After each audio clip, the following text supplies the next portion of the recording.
Hey everybody! It's been a while since the last stream. And what the fuck is going on with my model? Wait, it's broken. Give me a sec. Why is my model broken? Hold on. Let me just quickly jump over to this screen and I'll fix this.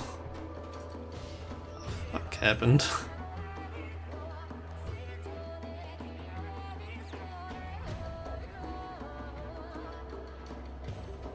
Okay, for some reason this thing is... Why is my model broken right now? What if I switch to one? What the fuck is going on?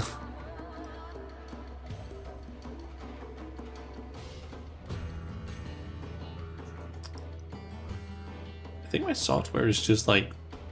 I think VC Face is just broken right now because it will not load like the mouth correctly. Okay, let me try and close it and put it up again and see if it wants to work. What the fuck? I think I've had this glitch like 1 or 2 times before, but it's been kind of rare.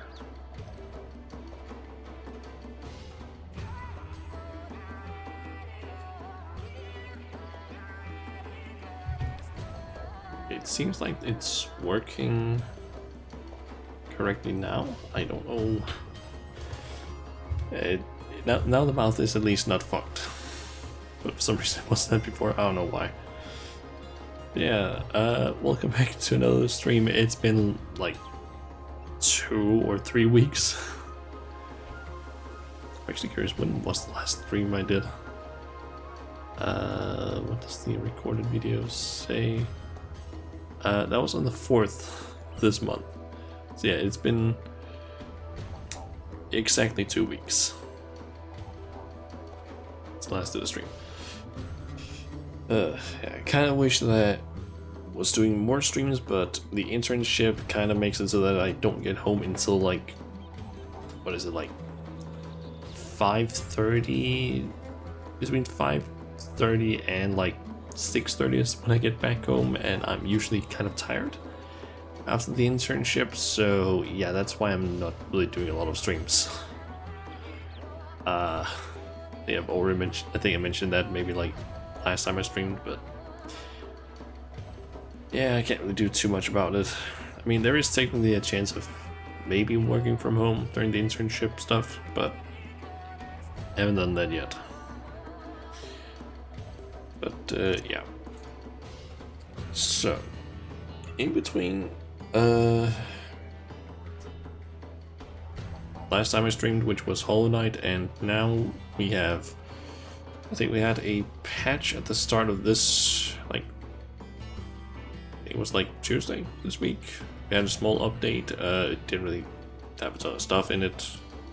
It was mainly just like some small fixes to things, and I think there was some, I forget exactly what it was. There was like just some very small things were like updated or lifted or something like that. I don't fully remember. But we also had the start of the Valentine's event, or Valentione, or whatever the hell it's however it's pronounced, event that basically started. Was gonna do it last weekend, but yeah, I was home with my parents, so I didn't really have a chance to do it there. Well, I got home like Sunday, but I was a bit tired, so decided not to stream. But yeah, we're gonna do that today at least. That event, that's gonna be like a 20-30 minute thing. And then I also want to do the Tartarus Grand Endeavor quests that came out with 6.55, and also the allied tribal quest for End of Warfare, because we have access, or I have access to that. And I just kind of want to do it because you apparently get some decent things from it. At least the allied tribal quest. I don't know about the Tartarus Grand Endeavor. I haven't looked into that a whole lot. Yeah. So yeah, that's basically 3 things we're going to be doing. But we also have a small other thing that some people might have noticed. We are currently in Gangos, the place related to Boscia and Satnor and so on from Shadowbringers. And some people might have noticed that I have a quest here that I accepted a while ago that is now complete, which is for Crib. Let me hold that for you. I basically just ended up being like, how much do these Galleon synthetic fibers cost? On the market board, they cost like 1,000 each. It was nothing, so I just went in and was like, yeah, I'm just buying them because I'm not currently farming them, and I might as well just get that quest out of my inventory. Or out of my log. Also, if anyone's wondering why I have so much stuff, is basically cooking ingredients in my inventory. It's because I yesterday basically went ahead and did a shit ton of league quests for Culinarian because I want to get these achievements. I'm slowly just doing that whenever I get close to 100 allowances. And yeah, I basically hit 100 allowance Friday, or maybe it was like a few days before. And since I didn't want to basically just waste the allowances, I just went, alright, I'm just gonna do a bunch of leaves for this, because I've already done it for, if I go over here, I've already done it for Carpenter a few weeks back. I'm basically missing 20 leave quests for Carpenter, and I believe it's the same for Culinarian now. Yeah, I'm missing 20 there as well.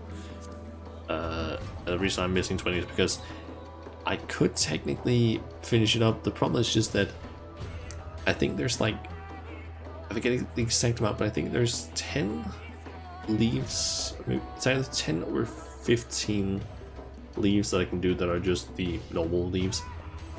And then I'm out of normal leaves that I can do that are unique.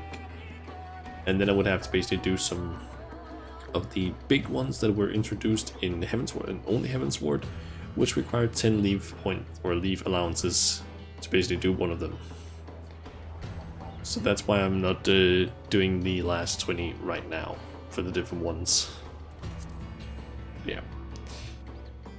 Let's quickly complete this quest so I can get a bigger bag for the lost actions, I think it is. Once we have the necessary samples, we may begin the testing procedure.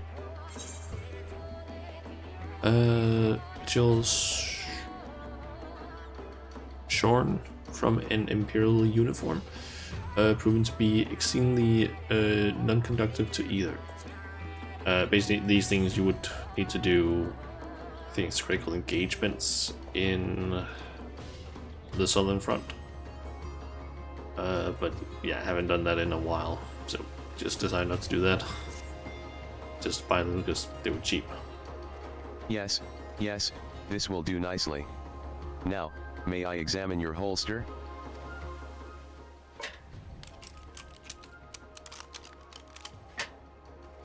And, there. Everything appears to be in order. Here you are. I pray your now expanded arsenal will help further turn the tide of battle in our favor. With Mistress Mikato and Master Gerald's assistance, we will surely have more to offer you in the future. Safe travels, Blade Majula.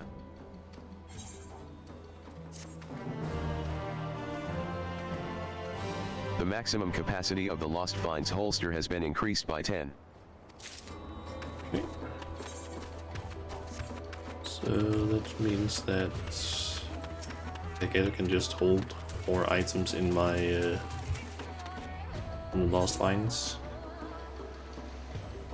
Yeah, I guess the current capacity is now 99. Yes. I still need to figure out exactly how all of this stuff works, because for the current step I'm on for the relic, I basically need to do the Lubrum Reginae, like, what is it, 15 times something?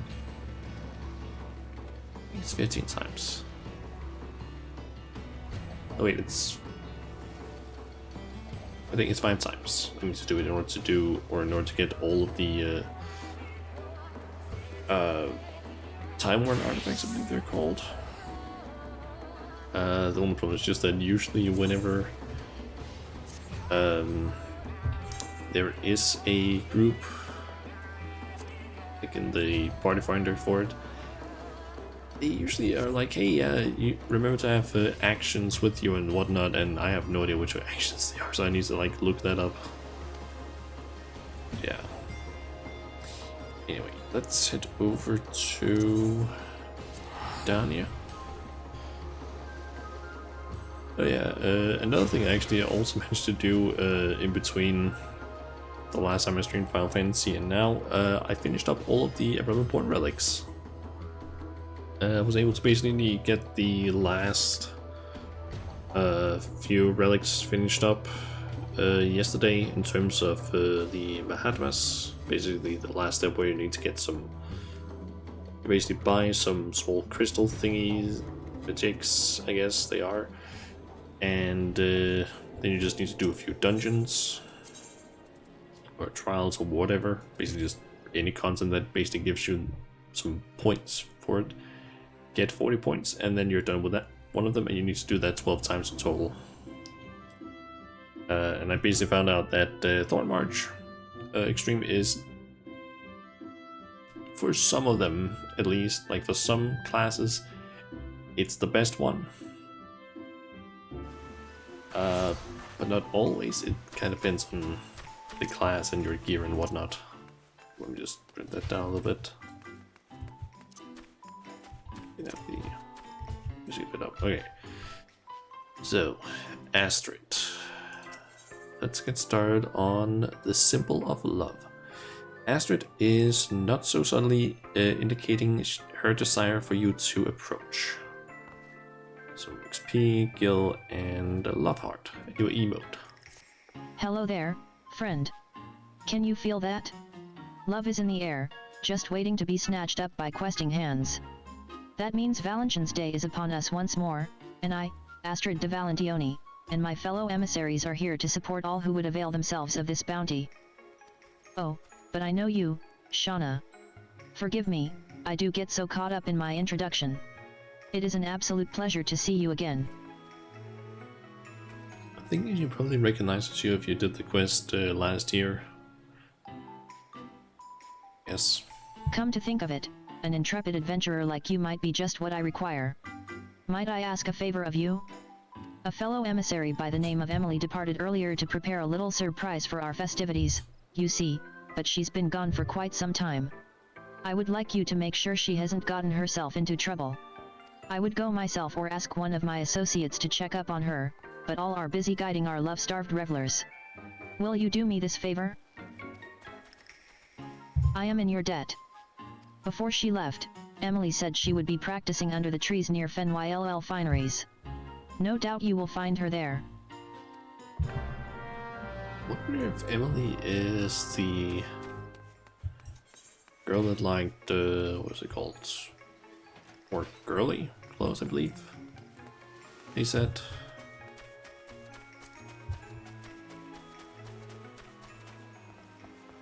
So I think if I remember correctly, last year's event was basically about, I think, her being basically made to wear a suit outfit, and what was her name again? Astrid was made to basically wear this outfit, I believe it was, but each of them basically would have preferred to wear the other's outfit, because she likes more cutesy stuff than masculine clothes, and the other one preferred more masculine than feminine. If I shift the angle just the teensiest bit, I bet I can triple the cuteness factor. No, quadruple it. Whoa. Oh, it's you. What brings you here, Shauna? Ah, so Astrid asked you to check on me. I appreciate you coming on her behalf. I suppose you are wondering what I've been practicing here, so far away from prying eyes. Patience, my friend, patience. If you truly wish to see what I've been cooking up, pray come to Miketo's amphitheater. To be honest, I never even noticed that there was a small area right here. I've been through here quite a few times, I feel like, but I never noticed that there was a small area you could stand here. I always just went and passed off the road, basically.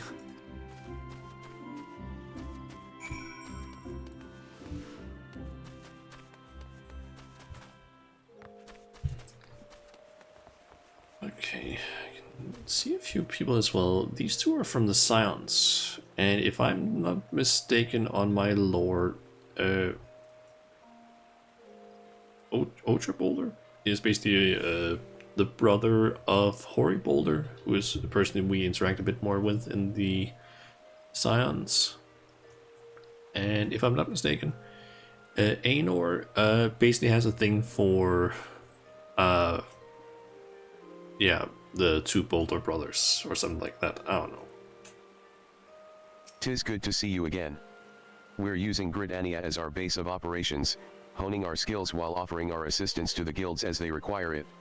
While we may enjoy a comparatively peaceful life at present, it does not mean that no trouble is afoot. There is no rest for the Scions. Oh, how I miss Hoary Boulder. I longed for the day I could have a brother on each arm, but it seems all that dreaming was for naught.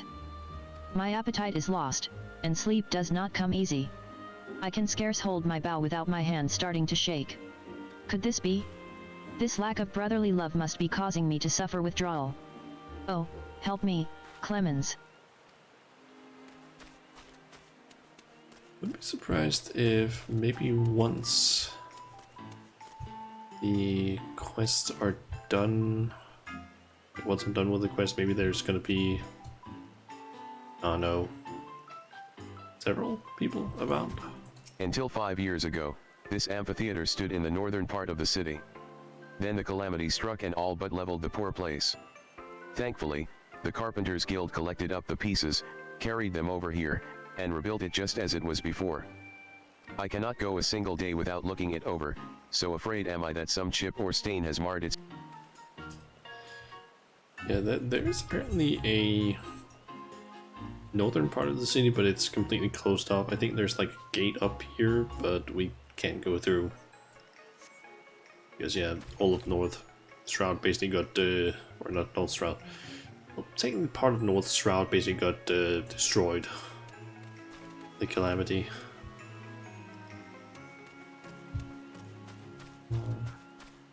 Well do I remember the day the Order of the Twin Adder was reformed, the day I first laid eyes upon the Elder Seed Seer. Graceful yet strong, with a voice like song. When I close my eyes I can still see her standing there, clear as day. I heard that the Order of the Twin Adder was officially reformed.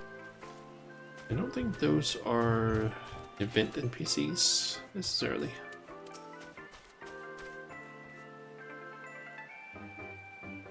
You brought her back as promised. Thank you, Shauna. She intends to demonstrate her, what did she call it? Right, Love Heart on stage in just a moment. You can be part of her very first audience. Okay, it seems relatively short, the quest so far.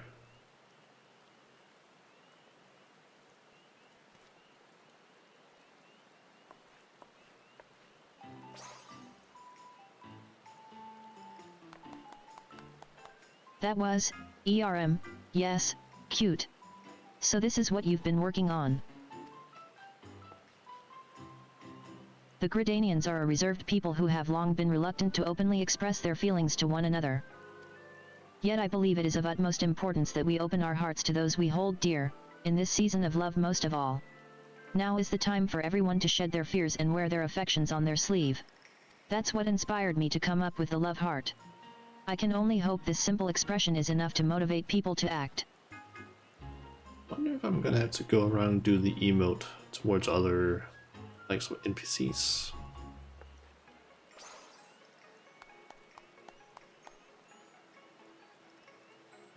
Well, it certainly appears to have made an impression. Navigating matters of love is often a nerve-wracking task even for the boldest of us. Yet with this gesture, I believe you've given the townsfolk the perfect means to convey their feelings. Emily, I encourage you to go about the city and perform the pose before any you might find floundering in the ocean of love. Go on and ignite the passion in their hearts. Leave it to me. Would you mind lending a hand as well, Shauna? As an adventurer, I'm sure you've touched the hearts of many. There are doubtless few more qualified to guide others in pursuing, and realizing, their passion. I had a feeling this was going to be the case. Wonderful. Now, before we set forth, I would ask you to remain on the stage for a while so we can judge your pose. Considering the import of our mission, I'm afraid we can't leave until it is flawless.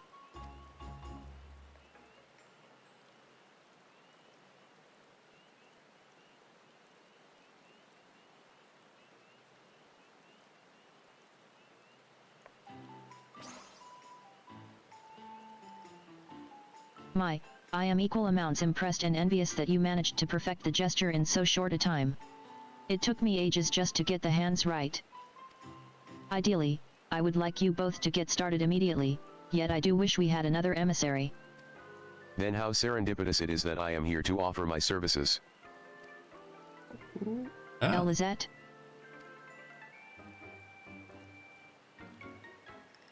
How long has it been, my friend? Too long, surely. You have my personal gratitude for assisting Astrid with the celebration. Yes, well. Pleased though I am for your offer, should you not be enjoying the festivities with your beloved?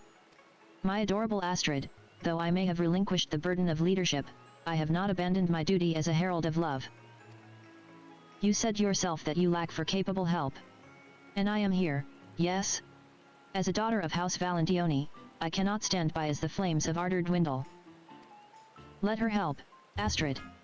It might be just what she needs before her rendezvous with Horde Offense. Emily. I told you about that in confidence. Aha, so that's the way of it. In that case, your aid is most welcome. Well, with that settled, let us go forth and quicken the seeds of romance yet to sprout throughout Gridania. Pray teach me this pose of yours, Emily.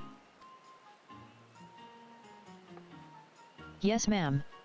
Might I suggest we split up? Our adventurer friend here can handle old Gridania, whilst Lissy and I cover new Gridania. Okay. Given the season, you shall no doubt find more than one individual who is flummoxed by their feelings. Strike our pose before these lost souls, and with an outpouring of love grant them the courage to tell what's in their hearts.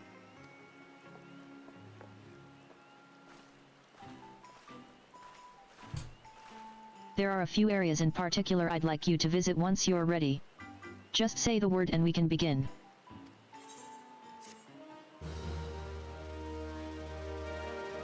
You have learned the emote love heart. Okay. And I probably need to grab that and put it on my hot bar. There it is. Just make it easier to get. It's all about heart, and the time is ripe to inspire Gridanians to listen to their hearts. Ready? Wonderful. I've marked out a few locations in the area where people tend to mingle. I'm confident you will find more than a few individuals in need of a little push. Show them your best rendition of the love heart to give them the courage they need.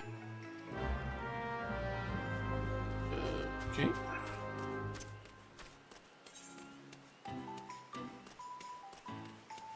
And as per usual, it's just 3 locations.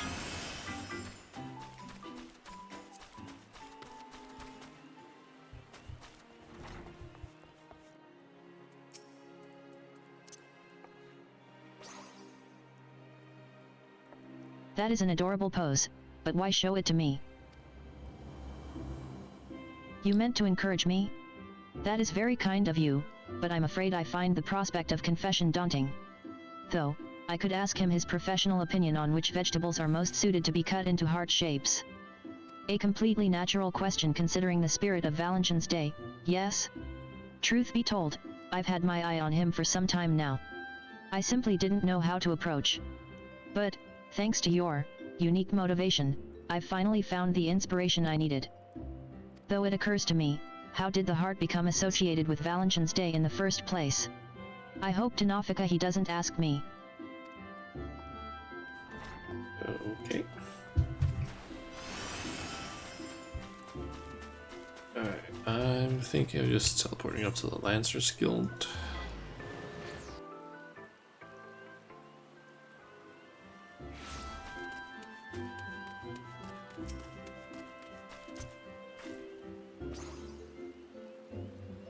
Stop that. What manner of strange gesticulation have you just accosted me with? A curse?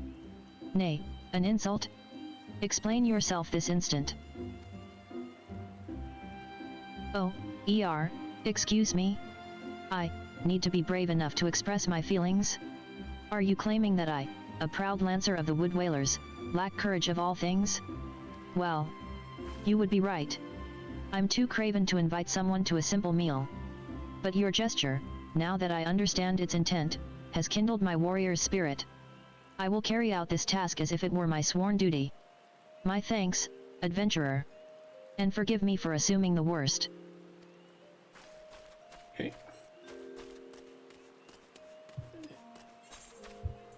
Yeah, might as well just go down this way and teleport.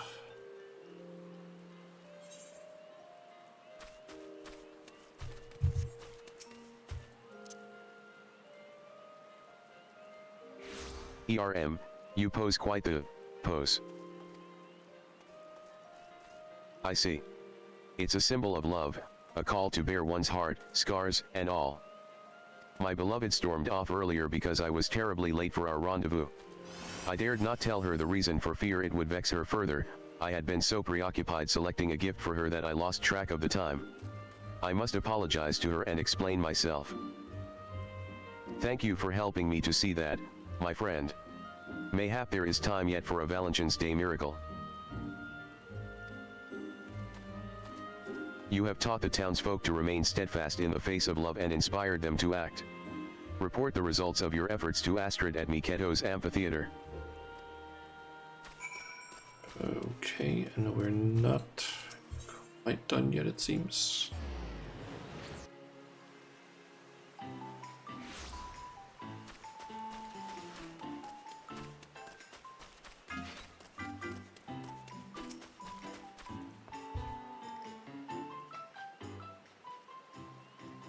You're back. Seeing as my sister has yet to return, might I ask you and Emily to recount how you fared in the meantime? Well, I found the pose to be eye-catching if nothing else. Perhaps even embarrassingly so, even though it was I who invented it. Regardless, I am proud to say folk were practically lining up to see it. What about you, Shauna? Well enough. I see. Whilst I'm glad to hear others were spurred to action, it saddens me slightly that some do not know the origins of Valentine's Day's symbol, the heart. Which makes me wonder, are you too aware of how it came to be associated with Valentine's Day?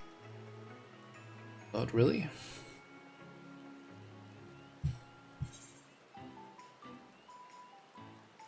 I haven't the slightest idea. I never thought about it.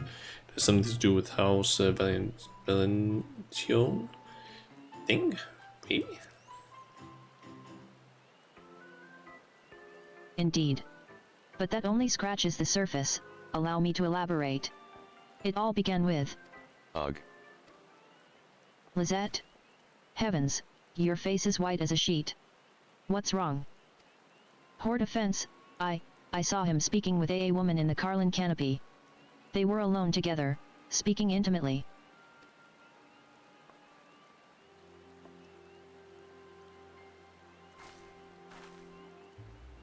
You don't suppose it was? Oh gods, you don't suppose it was a tryst, do you? Absolutely not. You know Horde offense would never be unfaithful to you. Nay, purge the very thought from your mind. I know, but, when I saw him and that woman whispering to each other like they were in their own little world, my heart stopped. Before I knew it, I was running from the sight of them as fast as my legs would take me. Love is the fruit born of bravery. Have you forgotten these words, Lisette? They are our words, passed down by our ancestor, Countess Arabelle de Valentione. She summoned the courage to pursue love through all manner of hardship. And she was not merely a countess, but also a warrior true. Naught symbolizes what she fought for more than her crimson shield, forged in the shape of a heart. The symbol is a source of courage, remember that.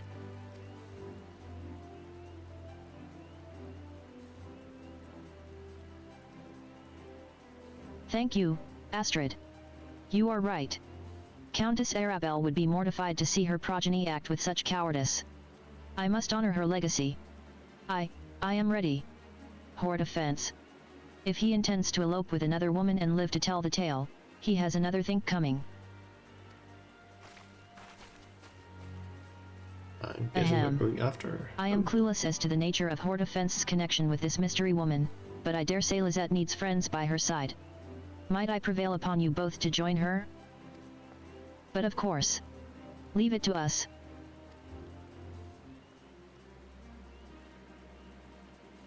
You have my gratitude. I place her in your capable hands. We'd better hurry. She said Hors offense and this unknown woman were in the Carlin canopy. I'm sure that's where she's headed. Guessing there's probably been a mistake or something.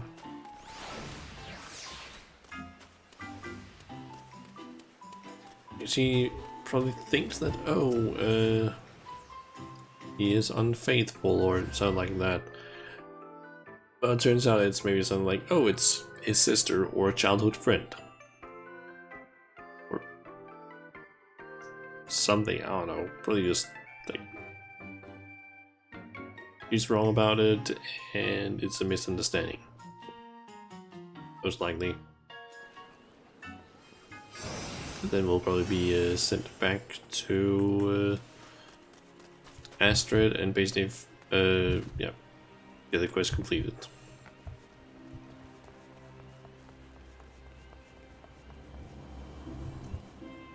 Say, Hors offense, isn't that? Lisette. But our meeting was not to be until later. There you are. The situation looks rather tense.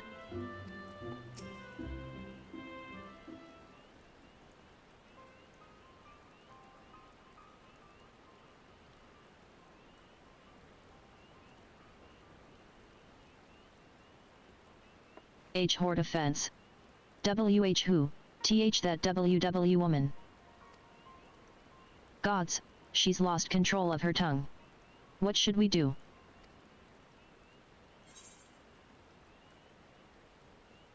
Your ancestor proud, love is the fruit born of bravery. Well, let's go with that one, I guess.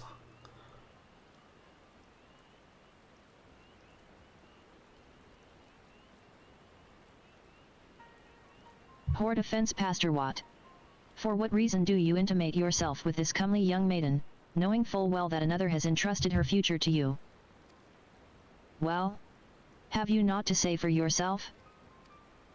It would seem nerves cause Lisette to fall back into the mannerisms of her noble upbringing. Oh dear, I'm terribly sorry. This is all a misunderstanding. I came to Hors offense for counsel, as I admire the devoted relationship he has with you.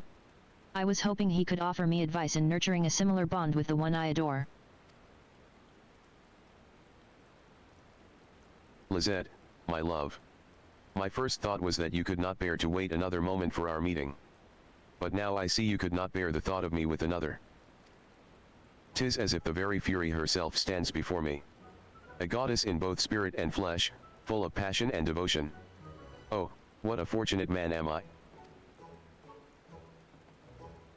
And I regret that my actions would cause you even a moment of suffering. Please set your heart at ease, my darling. I have eyes for none but you, now and forever. I only chose a private location so this young lady could seek counsel away from eavesdroppers. Oh. That's it. Gods, I've made a complete fool of myself. Forgive me, both of you. That a lady of House Valentione should comport herself in such a way, I am completely ashamed. If I may, my lady, I now understand why you would be upset. And I admire your bravery for confronting us. Would that I had the courage to give voice to my own feelings. You're gonna do the emote, I guess. I may no longer be the head emissary of love, but I am as well equipped as ever to speak on matters of the heart.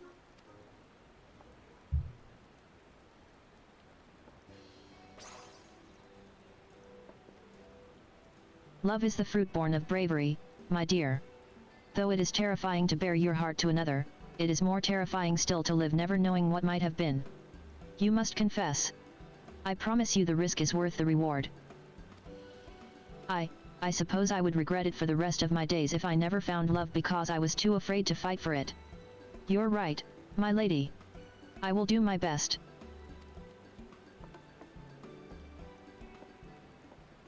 Once again, forgive me for... He has collapsed because of how, I guess, much love he feels for her. Horde offense? What's wrong? The sight of your angelic pose struck me to my very core. My heart is like to burst from my chest. I think that means he'll live. Anyway, the two of us will return and apprise Astrid of what happened here. I trust you won't mind if we inform her that you and Horde Offense will be partaking in the festivities earlier than scheduled?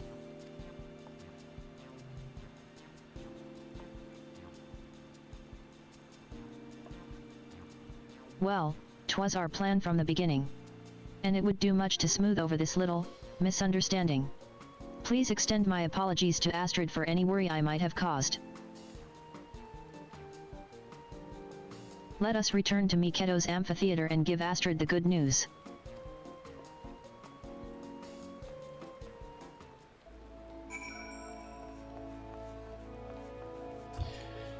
I basically just called it on what was gonna happen because I feel like most of these event quests are sometimes somewhat easy to like guess what's happening. Let's see, get this amphitheater.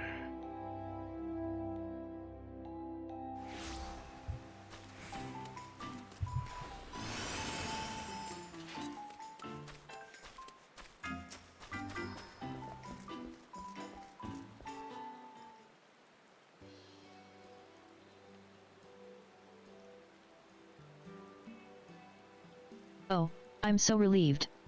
It was all just an unfortunate misunderstanding. I must thank you for being there for my sister, it truly means the world. You deserve my thanks as well, Emily. Don't mention it. I'm happy we were able to help. Though we've had our ups and downs, I believe we accomplished our goal of showing folk how important it is to express their feelings to those they hold dear. All in all, I'd say this Valentine's Day has been a success. Which reminds me. Although my explanation of the heart's origins was interspersed with some dramatics, I take it you were able to piece together its meaning. Yes, indeed. A noble woman and a proud knight, Countess Arabelle's legacy lives on not only in the tradition of Valentine's Day, but in its symbol, her beloved heart-shaped shield.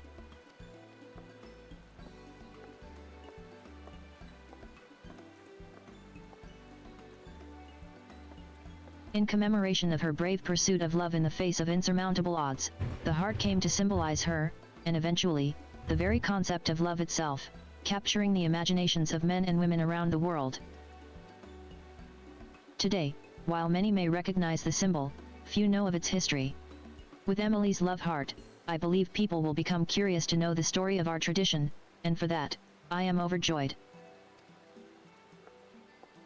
Countess Arabelle's tale will undoubtedly give many the courage to pursue love, just as it did your sister. May we all learn from the Countess's example. I pray you and yours have a Valentine's Day overflowing with affection, my friend.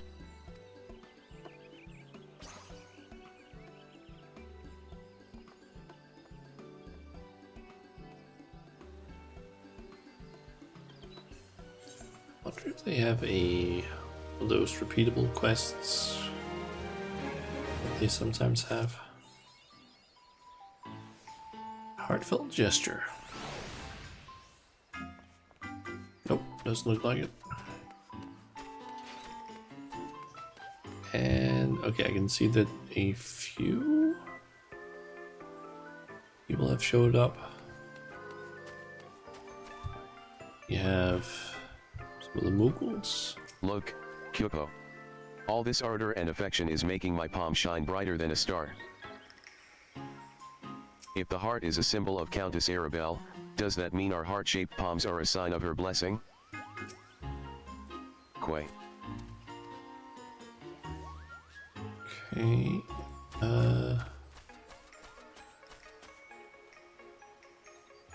It's the that could help.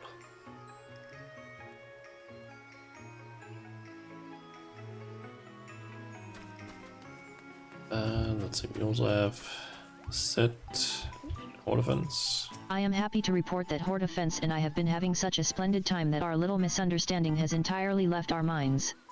And, now that I've assuaged any of your lingering concerns, I bid you go enjoy the festivities yourself. Forgive me. I was just reflecting on Lizette's passionate display earlier. I fear my heart has yet to recover. Let's see, all of those are regulars. Behold. Bert the Beloved's dazzling embodiment of love puts Rodrigaltz to shame, does it not? I have no idea what that is. A lovely pose for a lovely festival. Tell me, how much better is my rendition than Bert's?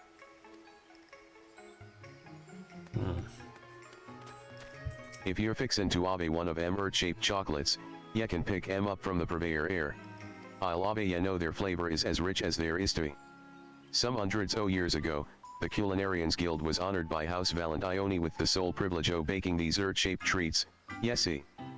And there ain't no better time than the season o' ardor and affection to delight in em, is there? They're delectable as they come, so make sure ye get em while the gettin' is good.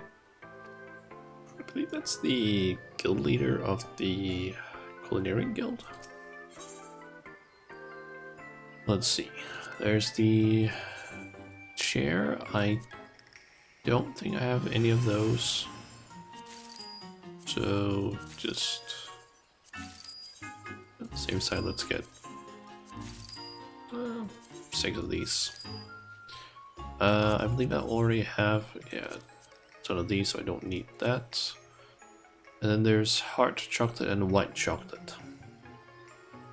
A heart-shaped morsel of dark chocolate, chock full of bittersweet memories, and a heart-shaped morsel of pure white chocolate. Those adventurers allergic to normal chocolate can rest at ease, for this silky smooth confectionery does not actually contain any kukuru powder. I believe that these actually sold for quite a lot at some point because they weren't available in the game. Let me actually quickly check Universalis because I'm pretty sure that is the case.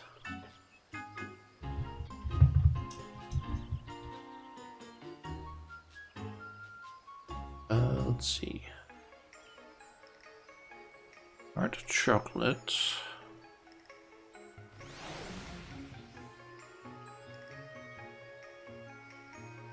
Let's see.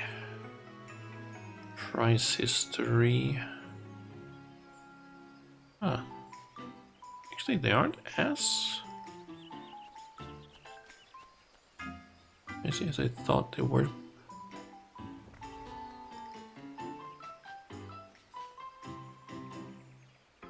Huh.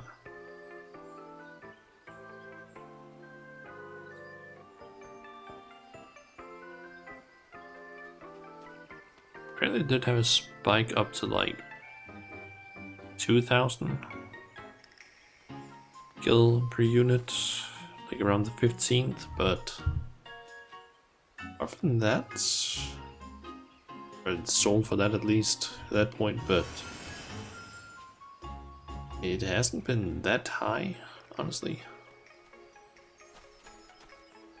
Hmm. Although it does seem like apparently there's someone on Shiva trying to sell a high quality version for 175 million gil.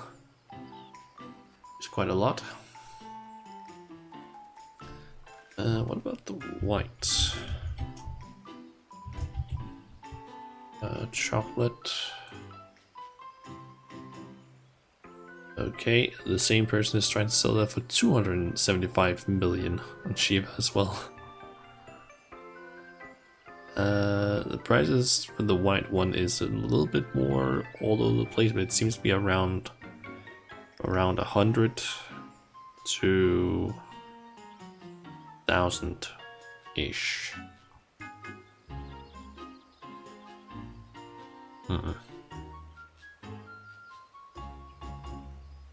And there's also something called bitter heart chocolates and pure heart chocolates, which are apparently some seasonal miscellany things, and they are apparently selling for like around 3 million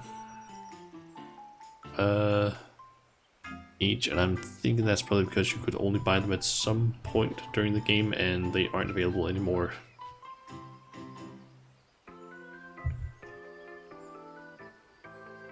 Let me see here. Okay, so yeah, you would you would basically get bitter heart chocolates, and you could exchange that for the Valentione set, like the hat, gloves, and boots, it seems, during the 2014 event, and also prismatic heart left. And the white ones were for the same thing. It was apparently from some quest you could do. Oh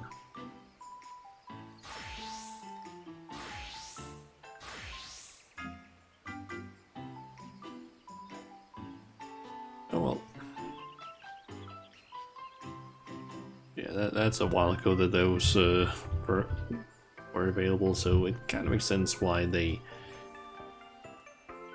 are kind of expensive, because you can't get them and they're just a collector's item, I guess. Oh, I'm just gonna get like 99 of each. I don't think I'm gonna be using them, but might as well. I don't think there's anything else here, so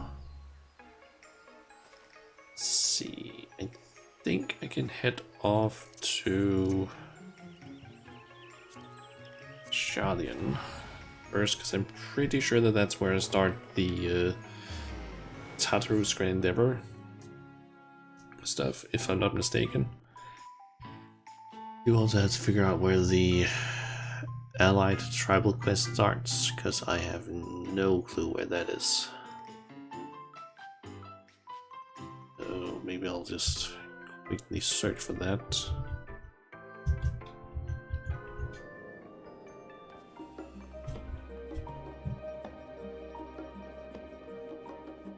Okay, let's see here as well.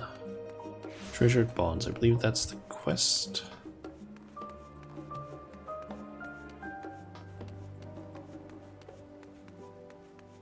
Pretty sure it's that one at least. Okay, let's see here. Tribal quests. Endwalker. Allied quest. Okay, so it's apparently 2 quests there. And you get it from Jamming Way in Ultima Thule. Okay, so I need to go there afterwards.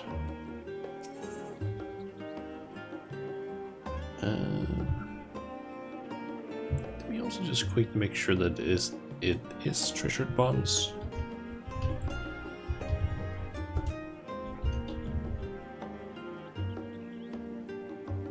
See here, Treasured Bonds. Yep, Tartarus Grand Endeavor. How many are there actually here? 2 quests. Okay. That's potentially relatively short.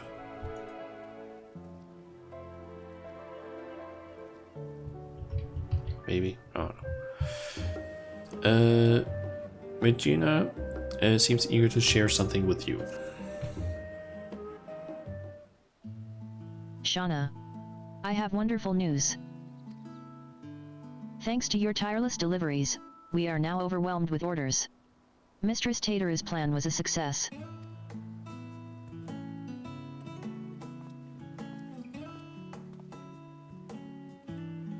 That's another shipment sent.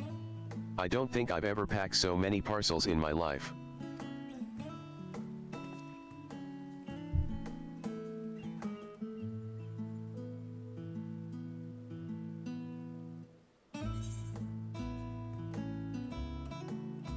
Don't believe we've before, have we? Oh, there you. I don't remember who this is.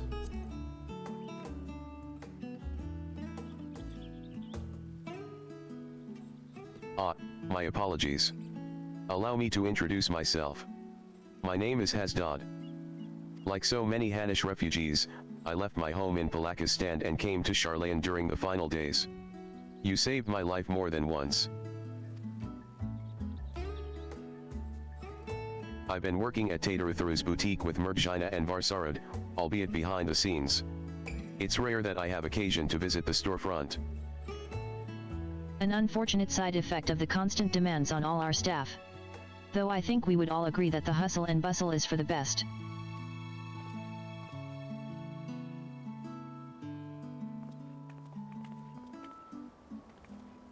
But don't you wonder what we'll do once the samples have served their purpose? Our equipment is crafted to last, which is wonderful, of course, but also means that our customers are not like to require replacements for some time. Therefore, if we are not constantly receiving new customers, our good fortune will eventually sour, no? Mistress Tateru isn't so foolish as to have not anticipated such things. I'm sure she's already coming up with new and exciting products to offer our existing clients.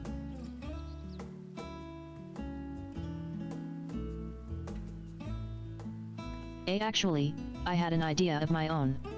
For a new product, I mean. Tateru is pretty business savvy, I would say.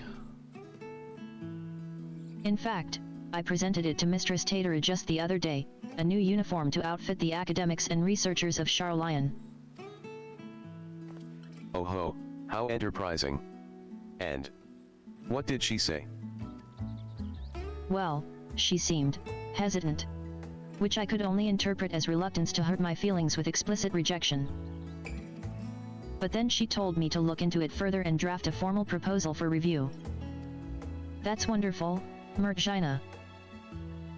When she said to look into it further, did she mean for you to conduct some manner of market survey of the academics and researchers? Just so. But, well, some are involved in such sensitive work that simply approaching them is out of the question. Which is to say, my petition to enter Labyrinthos was denied. Instead, I decided to try the studium. A secretarial mammoth was only too happy to schedule a meeting with an academic representative. But now that it's come down to it, I'm feeling ill with nerves. If it were on Mistress Tateru's behalf it would be different, but this was my initiative. My idea. I'd offer to accompany you, but I have to mind the counter. Perhaps you could offer Murjina your support? Sure.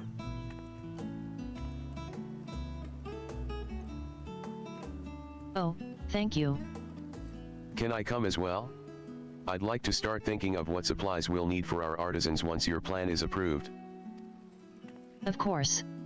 Very well, then, to the studium we go.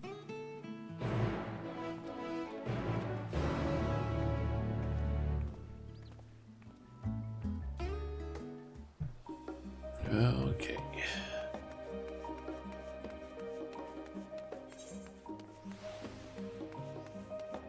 Yeah, so all the way over to the studium, so I'll just take the Ethernet.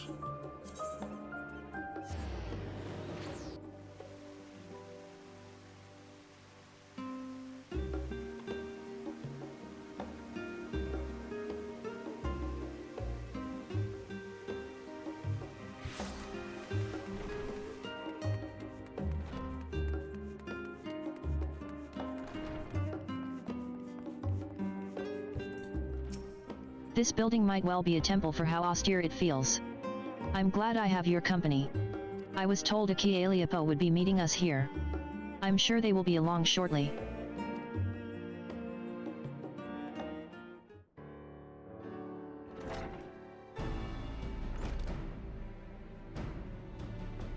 Hello.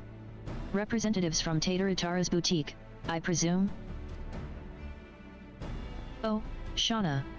What a pleasant surprise, though I suppose your presence should merit no shock at all, given the breadth of your generosity. Pleased to make your acquaintance. My name is Murtjaina, and I am ever so obliged to you for making the time to speak with us. Basically, the Mikota is the one that deals with the... what the hell is that thing called now? Basically a bunch of quests where you help some things like 5 groups in the studio with basically just crafter. It's either a crafter or a gatherer, depending on what group it is, and you basically get like a title and different things from doing it. I did it like a while ago. Ki Aliapo, at your service. And there's no need to stand on ceremony, I assure you. Most of our academics are far more concerned with their research than pleasantries. Admittedly to their detriment at times. Anyway, how may I help you today?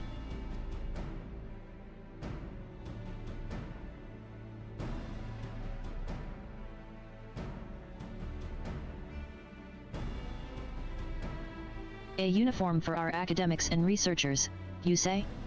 I myself am ill-equipped to offer an authoritative opinion on the matter, so permit me to arrange some meetings with faculty representatives. Please make yourselves comfortable in the auditorium while I go and summon a few of our more personable personnel.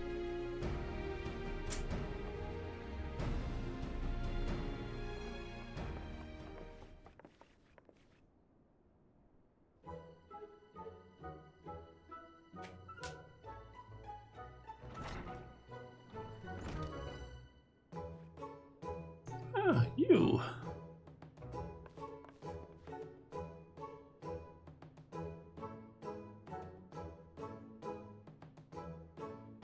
That was the one for goldsmith, armor, and blacksmith. Well, in the Faculty of Archaeology, we spend much of our time traipsing about ancient ruins, which often ends up ruining our clothes, if you'll pardon the pun. An outfit durable enough to handle extended use would be welcome, but it would need to be lightweight and breathable as well. Equatorial deserts can be most taxing, but then again, you'd be surprised just how many relics are hidden at the bottom of lakes. And northern waters can get quite chilly. As it stands, my colleagues and I throw on any old thing for our fieldwork. Whatever we have on hand that is suitable for the conditions, with the understanding it may need to be disposed of afterwards. Poor Boric works his fingers to the bone as it is, and if Professor Nemono caught me shopping for fancy clothes instead of interns, he'd be the one dressing me down. Misplaced priorities, never mind the tight budget. None of this is what you were hoping to hear, I realize. No, thank you for your candor. It's true, new kit can be rather expensive. We must ensure our prices stay affordable.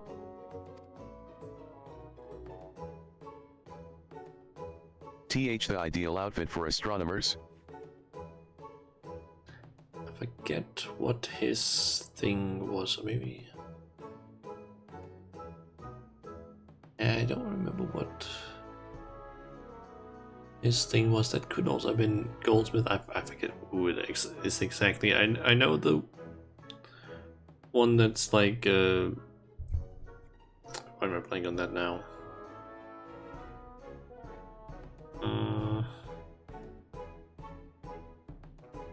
I know the what the fuck is it called again? The Fisher. I remember him at least. I know which one had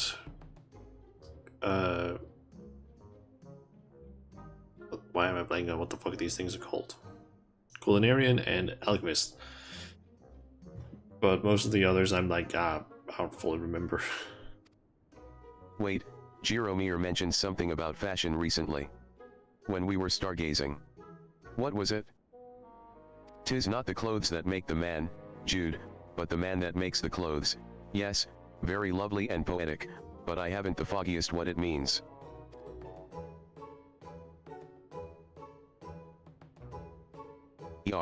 Well, I suppose we astronomers often conduct our celestial observations from locales remote and subsequently chilly. You know, mountaintops and the like. So something, warm. If warm is truly their only requirement, then I think it's safe to say this is the opposite of an untapped market niche. The Faculty of Medicine has strict requirements for dress on account of hygiene regulations. Fabrics that are resistant to stains and possess antibacterial properties are a must. For example, He dealt with culinarian and alchemists. I don't know why the fuck I'm having trouble remembering some of these. Additionally, we students of nutritional sciences must vigorously dart about the kitchen, so dressing for comfort is nearly as essential as cleanliness. And if it were fashionable enough to perhaps inspire others to follow in our footsteps, all the better. Indeed, style is an essential ingredient. Like the perfect loaf of Mervyn bread, the ideal outfit should not only embody practicality, but leave all who behold it with a feeling of aesthetic satiety.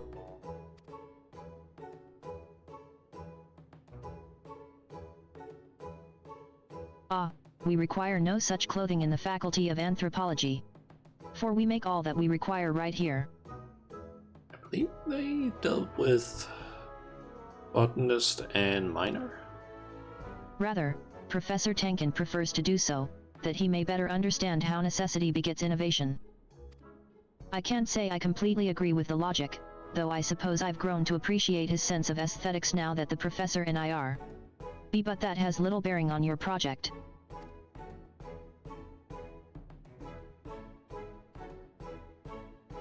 And he was the Fisher. Not long ago, Guy. an outfit that ameliorates ether sickness might have been my answer. However, thanks to the Faculty of Medicine's miraculous, if experimental, treatment, I no longer have such a need. What's more, I don't know if I could bear to don anything but this professorial gown, at least for now. I work so hard to earn it.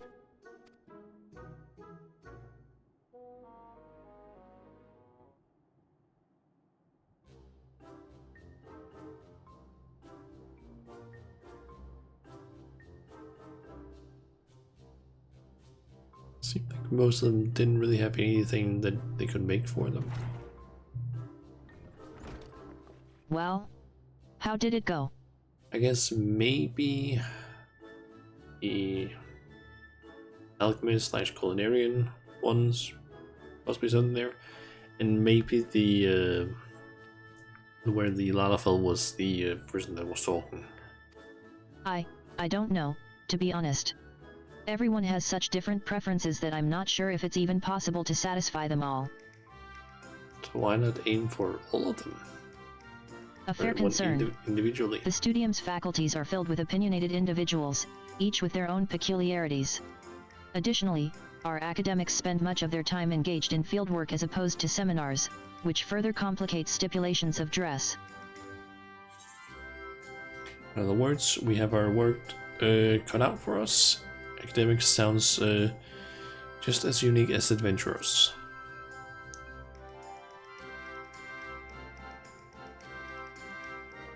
Indeed. It was naive to assume that one type of uniform could account for the needs of all academics. We had best return to the boutique. Thank you for your assistance, Mistress Aliabo.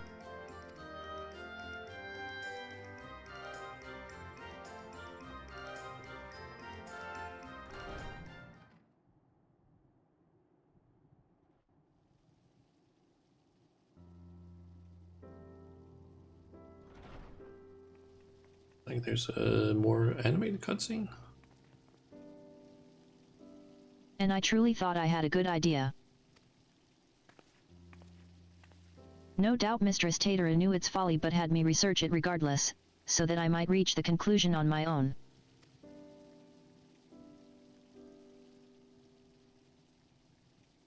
She meant well, I am sure. See how the hardships make you strong.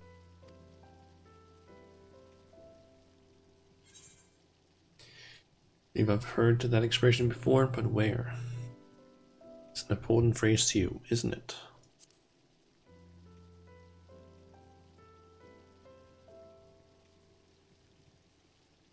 Indeed, it is. It comes from the teachings bestowed upon us by the old gods. Many Hanish held fast to those words and their wisdom during the final days so as not to give in to despair.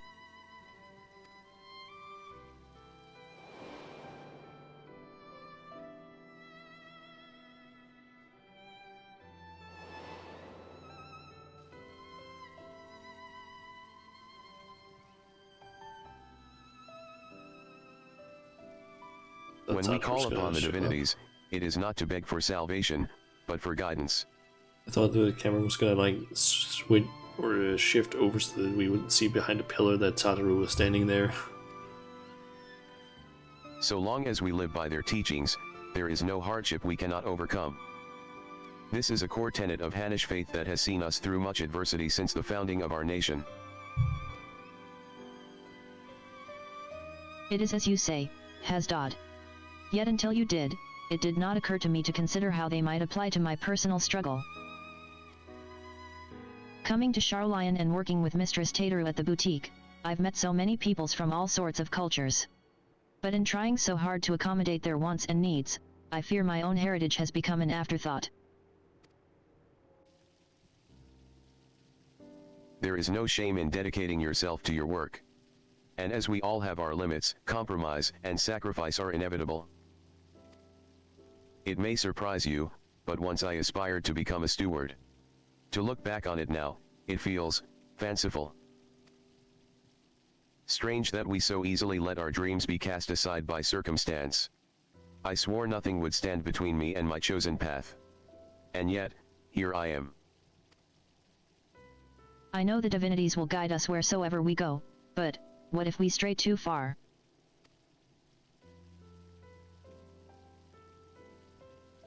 Would I be a fool to suggest that perhaps we should return to Thavnair? But, Mistress Tateru has done so much for us. We cannot simply leave the boutique on a moment's notice. Maybe not, but what of our family and friends? It is one thing for us to send money and well wishes, but I wonder if we could not do more if we were there, helping to rebuild. We haven't been back to the village since the final days, and if we're already forgetting our old lives. I don't know. I just think, Mistress Tateru should know how we feel, is all.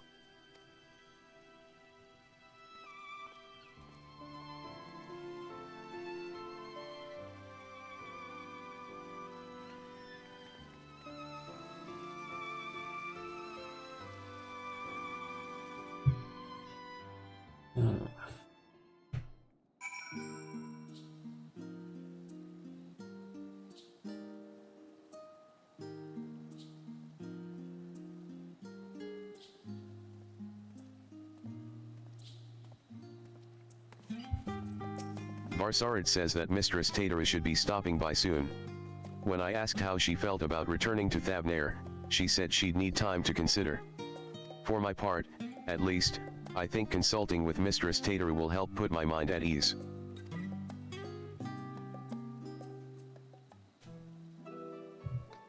I think Satoru will maybe be a little bit sad, but we'll understand it. What a busy counter we have tonight. Hasdod, it's good to see you out from behind your usual shipping crates. Yes, I thought I'd come and help Murjina with her research. We've just returned from interviewing academics at the studium. About that, Mistress Tateru.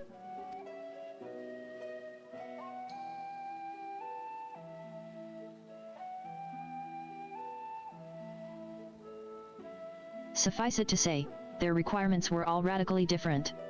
I know I said a uniform for researchers and academics, but I'm afraid I may have deeply underestimated the feasibility of such a project. And that's perfectly all right. The important thing is to learn from what you discover so you can retain and apply that knowledge as you continue on your entrepreneurial journey. The right idea for a new product will find us when it's ready. In the meantime, I have more samples in need of delivery. and seeing as Shauna is very conveniently standing within my line of sight. A 1,000 pardons, Mistress Tateru, but, before you continue, I wish to speak with you about a personal matter. You have shown us incredible charity, which makes this all the more difficult to ask, but, I wonder if I should return home to Thavnair. Please do not mistake this as dissatisfaction with our arrangement. If anything, I've grown so accustomed to life in Charlayan that I fear I've begun to forget myself. My dreams, my faith, the person I used to be before I came here. Not only that, in spite of my regular remittances, I worry that our village struggles to rebuild after the final days, while I live happily removed from a burden I ought to share more. It feels disingenuous to both my home and the many kindnesses you continue to show us. I see. And do you both feel the same? I've been so devoted to my work that I hadn't given much thought to returning until Hesdod mentioned it, but, to claim that I am not worried about the village would be a lie. While I am of a similar mind to Murtjina, I must nevertheless remain here. Among other reasons, there is a project I am resolved to complete.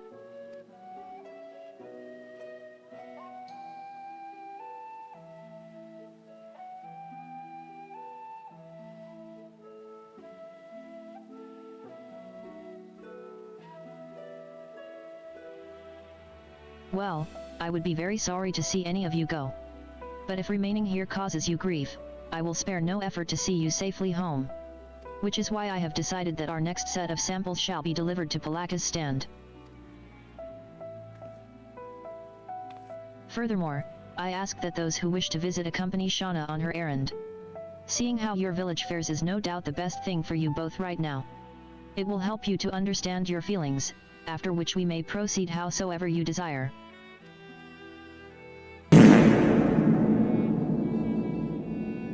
Yeah, Pablo. And should your colleagues require it, I'm sure you can be relied upon to dispense the perfect advice.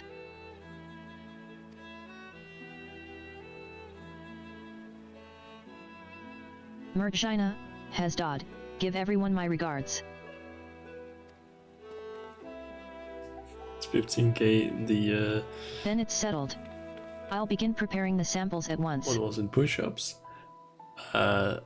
Yeah, I think I increased it to that after the Hollow Knight stream, because it was maybe just a tiny bit too low. And also had like repeated usage. And my sore, not anymore, but I think it was sore until like Wednesday or Thursday last week. I could still feel it like in my arm slash shoulder. Allow me to assist. I mean, I did do like, what was it, 70, 80 No push-ups? matter what happens, we must finish Mistress Tateru's necklace. Pablo will remember this. Are we ready to proceed with the restoration, do you think? I dare say we have enough additional materials, thanks to Shauna's dedication. As for the work itself, I thought we could entrust it to the lapidary Mistress Tateru once apprenticed with.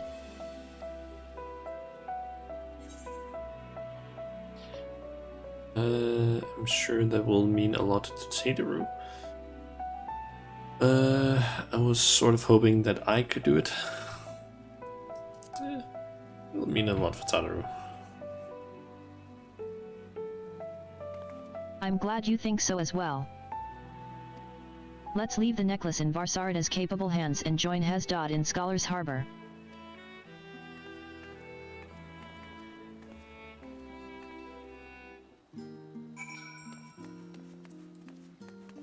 Yeah, how are you doing, Fable? We're basically, I'm gonna just doing some things that I had left over from last time I streamed Final Fantasy. Some stuff from patch 6.55. So yeah, I'm just doing that. Plus I also did the Valentine's Day event a little earlier. Which was somewhat quick. Got an emote, which is basically this love heart, as it's called. It's basically this emote.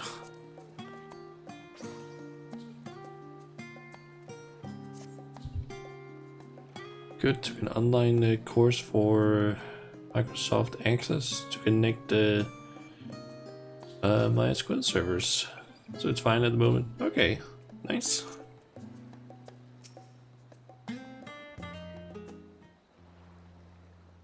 I remember when we first set foot upon these docks. After a long, exhausting journey through frozen wastes, after surviving those horrid beasts, Mistress Tater was a warm beacon of light. Just like the UI of MySQL Workbench. Fair. I kind of got used to it, but that was mainly because we used it a lot during my education where I used it. So I just kind of got used to it. There's her emotes. I haven't gotten around to making any emotes yet because I am currently in the process of basically, well, to an extent, I'm working on basically an updated model. Just haven't gotten that far with it yet. And I kind of want to basically make sure that the emotes are based off the new model, so haven't really gotten started on that yet, unfortunately. Working at the boutique has helped us to rebuild our lives, but I will never forget that feeling of powerlessness. I'm making myself, what I'm thinking of doing is basically, once I have a bit more free time, which is probably going to be after the internship, I'm thinking of basically, because I already know a little bit of how to use, what's it called again, Blender. I have a little bit of experience with Blender, it's very, very little though, but I'm thinking of basically learning more of how to actually make a model in Blender, and then make it there instead of in VRoid Studio, because while VRoid Studio does allow me to like make it somewhat easy, I feel like it's also limiting in a lot of ways, because like when it comes to the clothes, I basically have to just draw on top of a model that already exists, which makes it a bit weird to do things I want to do with like the clothing and so on. So I'm thinking maybe just make it all myself. That way I can also just customize things a lot more than I can in VRoid. The only problem is just that I then need to learn how to do all that stuff in Blender. Thankfully I have found like a few tutorials on how to do it, just haven't really watched them all the way through yet. But yeah, I'm hoping maybe I can have like a model done maybe by the time that it's my streaming anniversary. Maybe, I don't know. Try to crypto it, mate. He's trying to expand his portfolio. That is an option. I mean, there are also several people in the Danish VTuber Discord that I could ask, like help with stuff. I mean, I also actually, I can't speak. I asked also in there a while ago regarding like compatibility between Unity and Blender, because I think at one point I had to like use a very specific version of Blender and Unity in order to use some sort of, I think it was an add-on or an extension for one of them, in order to make sure, like, in order for the extension to work, because if it was a too new version of Blender or something, it wouldn't work, or some stuff like that. But I don't think it should be a problem if I do everything like myself. At least that's what it sounded like from the what I got in the Discord server. Should I have stayed in Palakistan and tried to defend my people? Was I a coward to flee? Is it a betrayal to my home and to myself to remain here? I can't stop thinking in circles. Anyway, I'm glad for this opportunity to better understand where my heart truly lies. All will be well, I'm sure. But we must be off, lest we miss our connecting flight.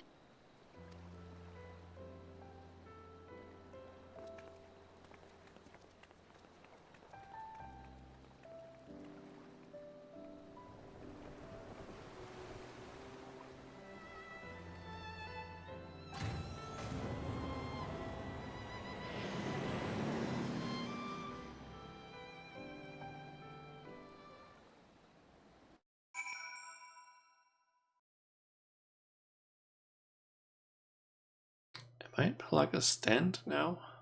I wonder.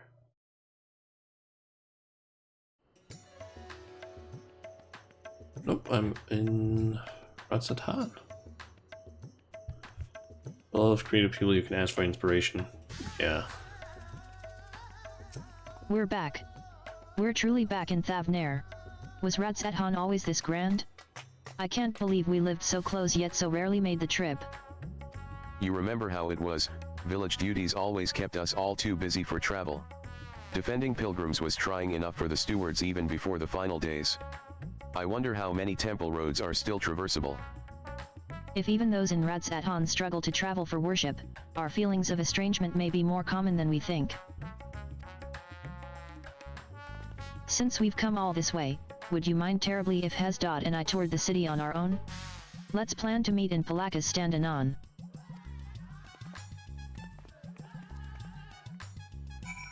Okay. Wait over in like a stand. I'll be at the end of this quest. Apparently there's only another quest after this and then we're done with the Tartarus Grand Endeavor stuff.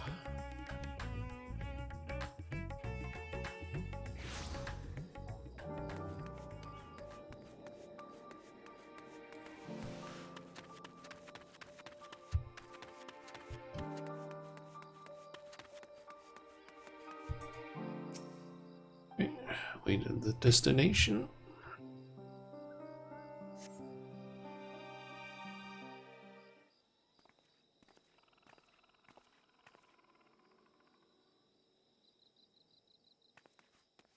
Home at last.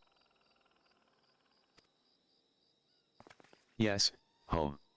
I can finally breathe again. Come, let's go and find the elder.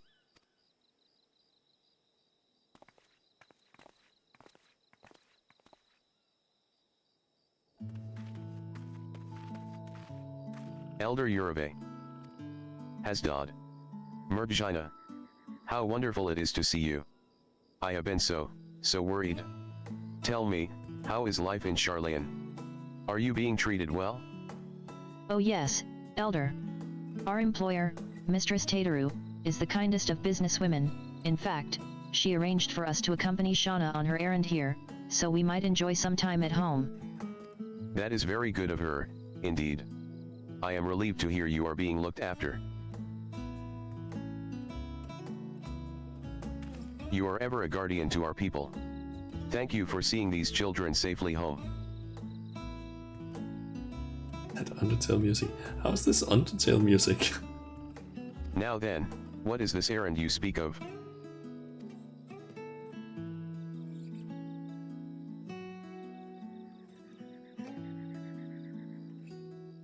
How splendid.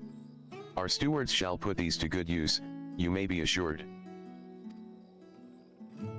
If only we could repay your generosity with something even half as marvelous. Alas, ours is a village of little extravagance. Everything seems as ever it was. Indeed. With the support of the Radiant Host and the funds you and others have sent, we have regained much of the peace we once knew. Thank the sisters. Still, there was something I wished to speak with you about, Elder.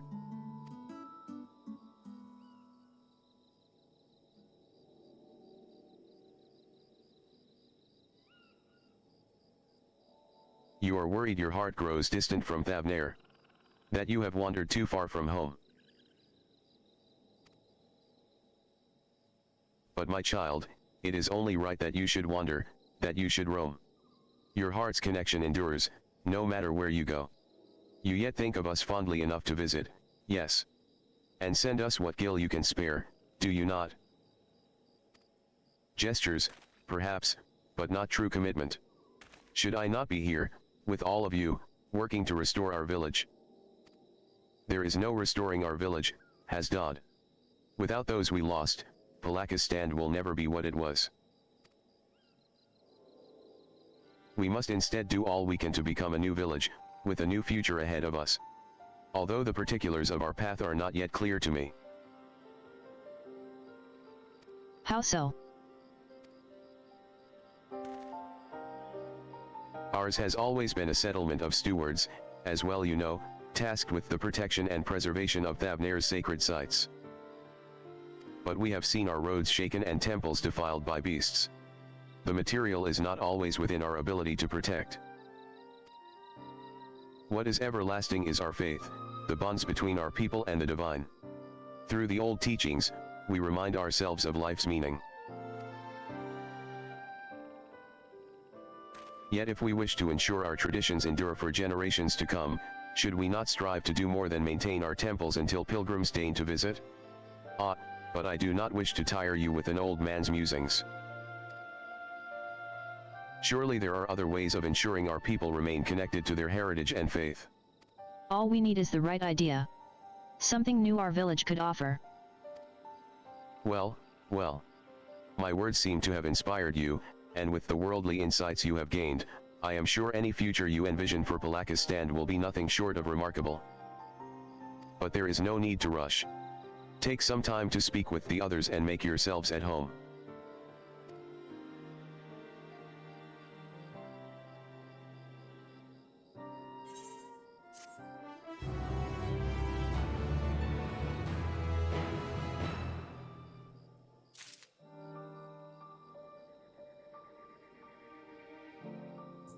Okay.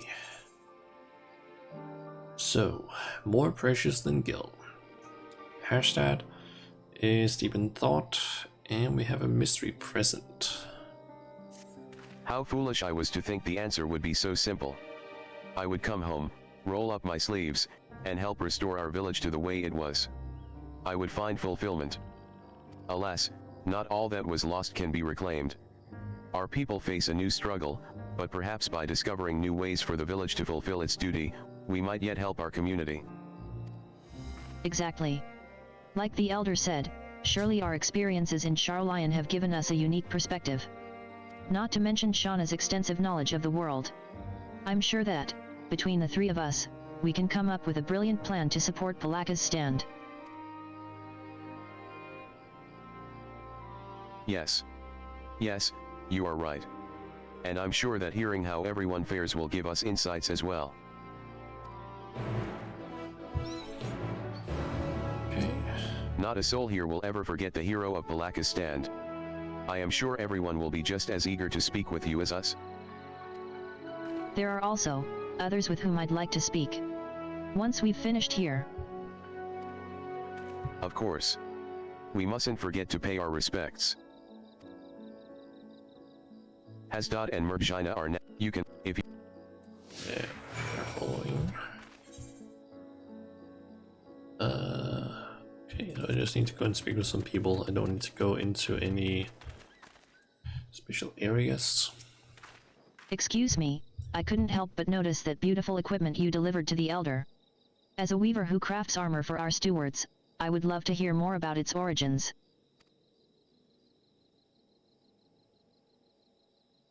Created in cooperation with guilds from across the world? Oh, I must have a closer look. The final days exposed the limitations of my skills. Traditional Thavnarian techniques alone did not suffice. I am eager to hone my craft by studying the work of foreign artisans. Although in my weaker moments, I often wonder if purchasing armor for our stewards would be the superior solution. Alas, that would require a surplus of coin, as well as available product. As a village sustained by donations and remittances, we would be hard-pressed to afford anything so expensive, even if such suppliers were to venture this deep into the jungle.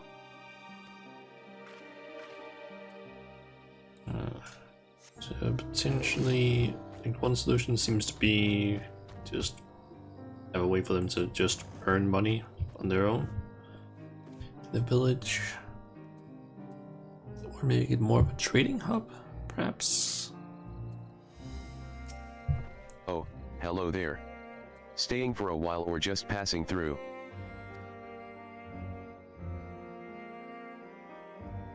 Our recovery has been slow but steady, though I am concerned for those who still struggle with wounds our healers cannot cure.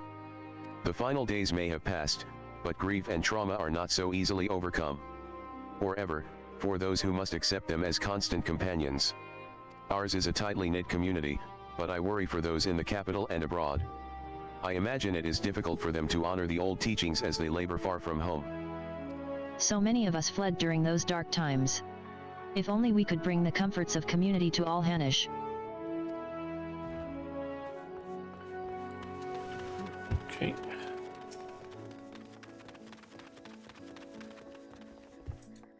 If it isn't Hesdod and Murjina, accompanied by our savior, no less. Welcome home, welcome home.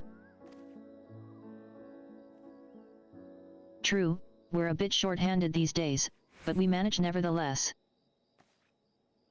While there's a happiness in being reunited with our young ones, we're just as happy knowing that you are walking your own path, no matter where it leads.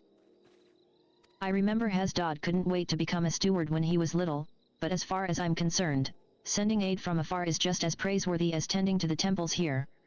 Times are changing, and who is to say that this cannot be another form of stewardship? A steward who supports the village from afar? I never even considered the possibility. Seeing everyone so eager to help one another makes me more determined than ever to contribute. But before anything else, shall we go? Let's. It'll be good to visit. To Purisa, then. Could we ask you to accompany us? The temple roads are perilous, and your presence would be a great comfort.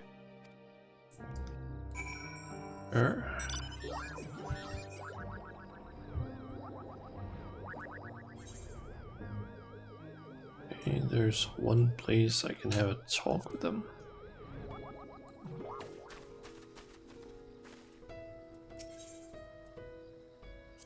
When I was little, we used to run through these wilds, playing steward and imagining fierce battles with hideous beasts.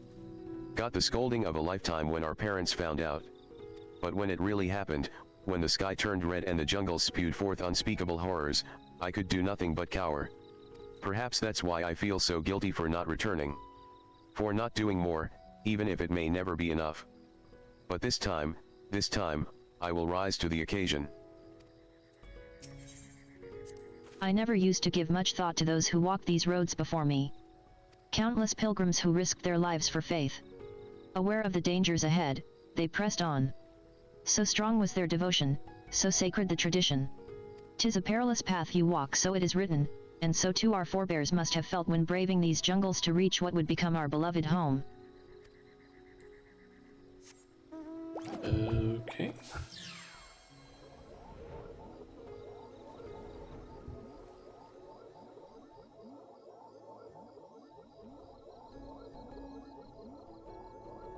Here it is.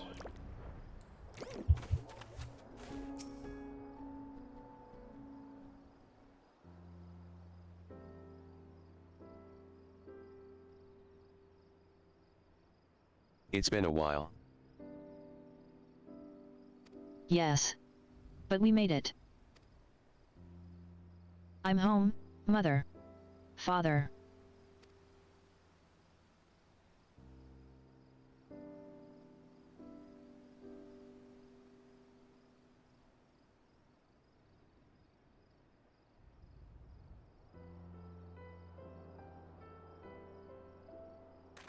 Here, at Purisa, we may commune with the spirits of the departed.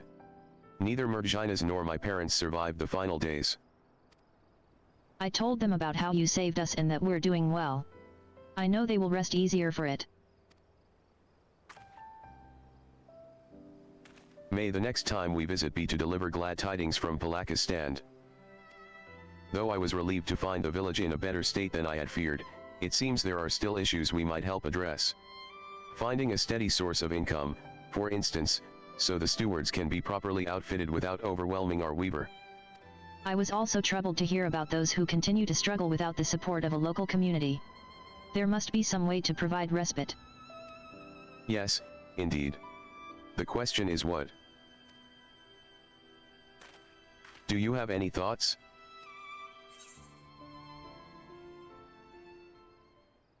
Ask yourself, what would Tataru do? Never underestimate the power of a partnership. Expand your horizons, think big. What would Tataru do? Well, Mistress Tater has always put great store by collaboration and partnerships. So what if Palaka's stand were to enter into a partnership? Perhaps with the boutique itself.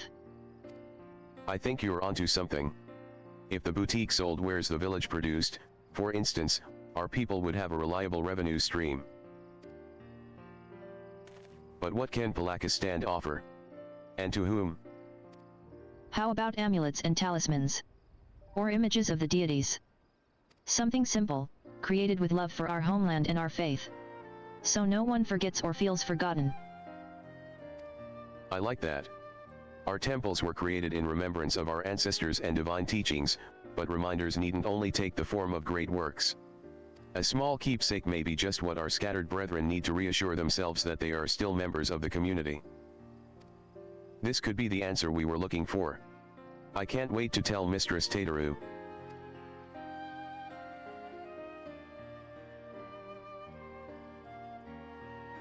Rather, I can't wait for you to tell Mistress Tateru, Murgina. It was your idea, after all.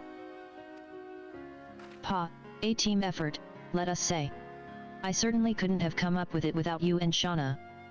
If our proposal is approved, Mistress Tater will no doubt need assistance in Charlion. I am ready and willing to provide it, but what of you, Hasdod? What will you do?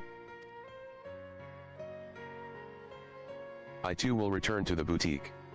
One day I will come home to stay, but for now, I wish to do all in my power to help our village thrive. I am relieved to hear you say so. Let us go and consult with the elder about our plan.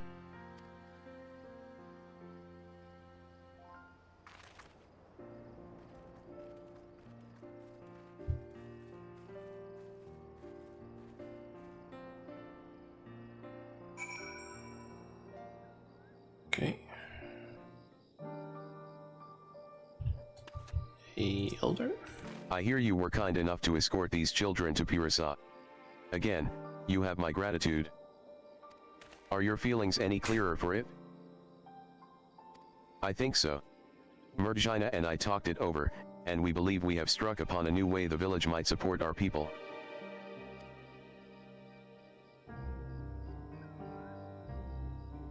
Tangible mementos of our faith? An interesting proposition. Many here would be glad to create such reminders. I expect those unable to perform strenuous labor would be especially grateful for an opportunity to contribute to the prosperity of our village. To say nothing of the options these additional funds would provide. But most importantly, we would be able to help those who have chosen to live apart from us feel that much more connected to their community and their faith. I am proud of you both for discovering such an innovative way to do so. It would likely mean Hasdod and I will stay in Charlion for the foreseeable future. Then take with you the knowledge that no matter where your journey takes you, our hearts will always be as one. May the sisters guide you. We'll come back again. I promise. In the meantime, we shall see our plan to fruition. I will send word once we've determined the particulars. Right, then. Charlion awaits.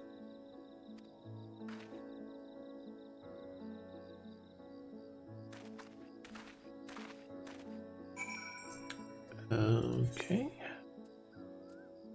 And back to Charlion.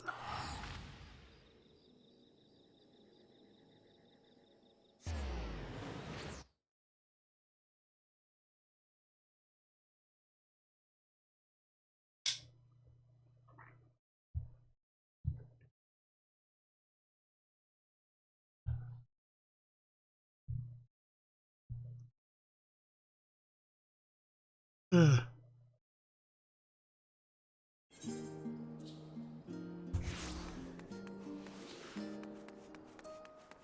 how much more is actually left of this quest. Thinking maybe a cutscene here and then talk to someone and then I'll finish up the quest. Thinking that might be the... it's gonna be... Shauna. The necklace is back from the lapidary. He had nothing but fond memories of Mistress Tateru and was eager to pour his everything into the restoration. The result is magnificent. The original sapphire, accented with black pearl from the ruby sea and rose shell of Whirlite, united by a length of mhaki leather. A singular necklace symbolizing Mistress Tateru's past and present. By the sisters, what a remarkable gift.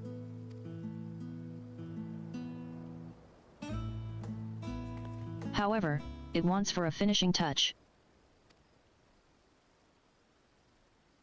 Preferably by your hand, Shauna, and after hearing about your visit to Palaka's stand, I know just the thing.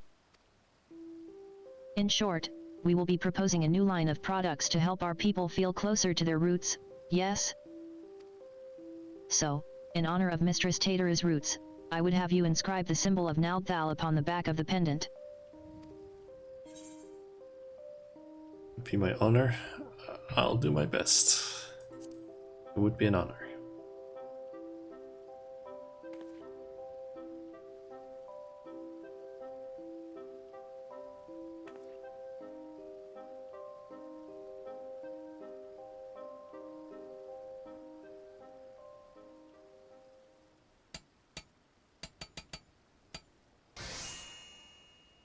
With painstaking effort and unwavering focus, you engrave the symbol of the traders onto Tateru's necklace. Any who behold it will surely know, beyond a shadow of a doubt, that this final flourish was the product of your heroic hand. HMHM. I'm sure she will adore it. Our work is officially done.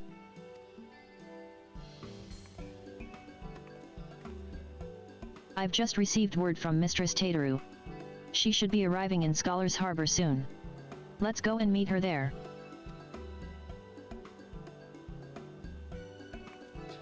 That's probably going to be where...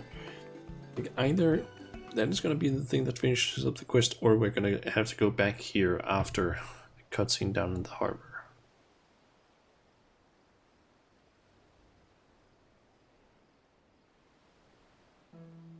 Or it already has a cutscene right here.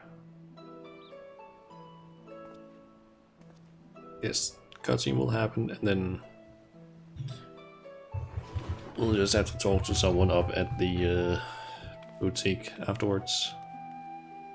Or animated cutscene as well. Nice. I wasn't expecting a personal escort from the docks. Though I dare say I could grow accustomed to it. How was your time in Palaka's stand? Did you find it worthwhile?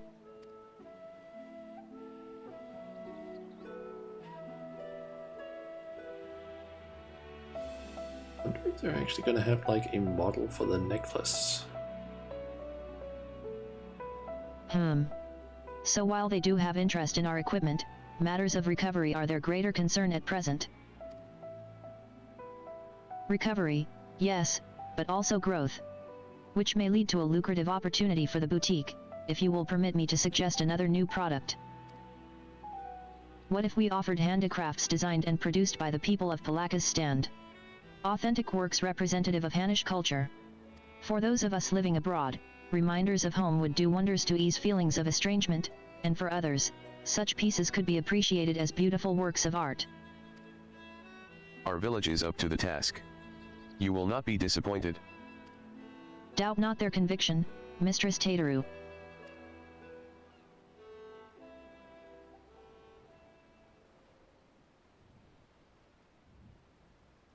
A product that embodies Thavner's spiritual beauty, to be shared with the whole world?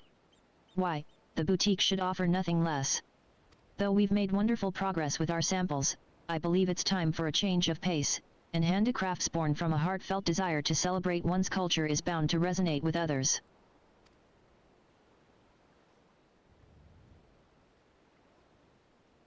Given her eagerness, I presume Mergina intends to stay and help facilitate this new venture, but what about you, Hasdod? You felt the call to return to Thavnair rather more strongly, as I recall. Yes, well. After talking with everyone at home, I realized that living apart from them does not mean I must forsake my childhood dreams of service. I believe I can best serve my people by staying in Charlayan and continuing to work at the boutique. If you'll have me. With pleasure, Hasdod.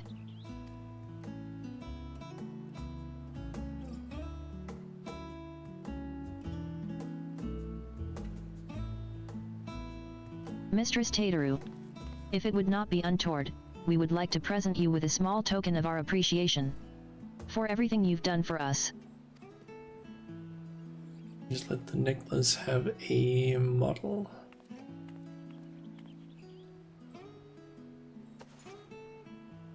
Not untoward at all. Rest assured that I graciously accept all offerings of praise and adoration, especially ones as fine as this. But how queer. This sapphire looks remarkably like the one my Shauna? Is this my mother's sapphire?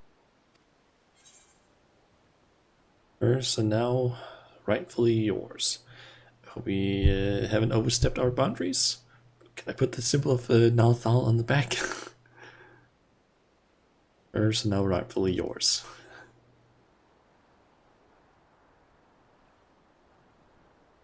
It's hers. It's really hers. Never in my life did I imagine I'd see this jewel again. If I remember correctly, the story of it is that Tataru's dad, I think, had to sell the sapphire in order to basically pay for stuff. I think that might be the case, but I think it was something along those lines. So yeah. And then they were able to get it back. It was part of a family heirloom. When my mother was married, she received it from her mother. How her eyes sparkled when she spoke of one day giving it to me, I'll never forget. But when father's business failed, we lost everything. And that was the last I saw of it. Though your heirloom did not survive in its entirety, Master Pippin managed to recover the sapphire. From there, we collected parts from clients during sample deliveries and commissioned the necklace you now hold. Now that I think of it, Shauna often did receive mysterious gifts on those visits. So that's what it was about.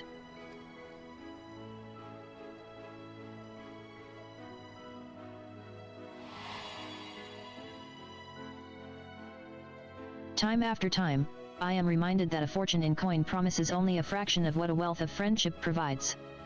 When my family lost its last gil, I became a lapidary's apprentice, and that's how I met a certain miner named Minphilia.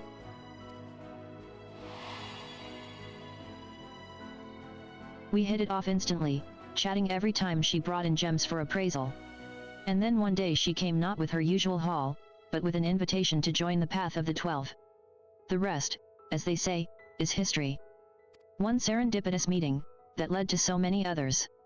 That led to so many incredible adventures.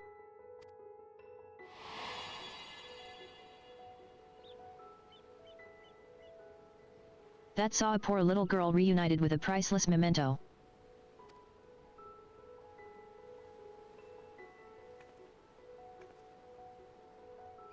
Our teachings say that there is more ugliness than beauty in this world. To live is to suffer. But we never need suffer alone. And what is more beautiful than the bonds we share with others? Indeed, it is these connections that give meaning to our lives. Connections for which I too am grateful, and thus compelled to advise that we return to the Agora. The counter remains unmanned, and we mustn't neglect our clients.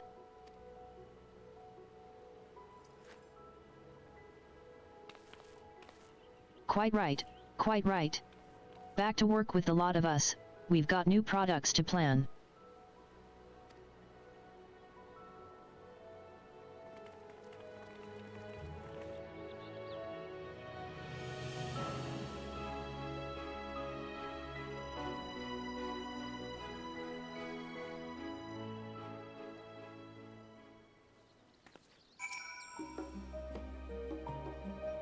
Okay.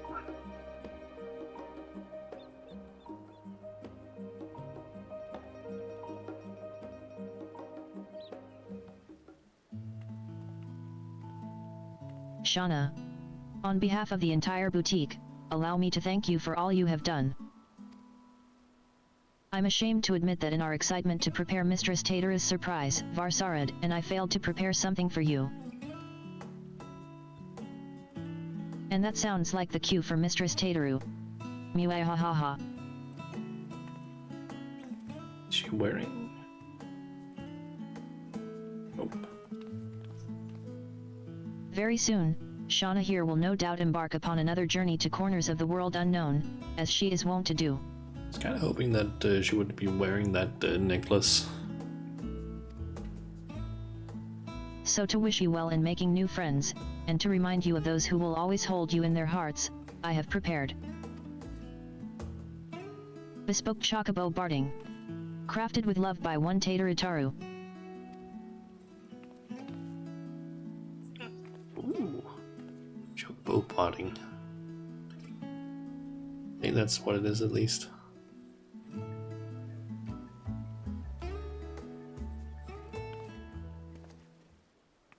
I dare say the boutique will be embarking upon its own adventure in the coming days, and with true adventure invariably comes tribulation. But with your compassion, resourcefulness, and reliability, I have every confidence that we shall succeed in our respective endeavors. To ever higher returns, of both coin and camaraderie.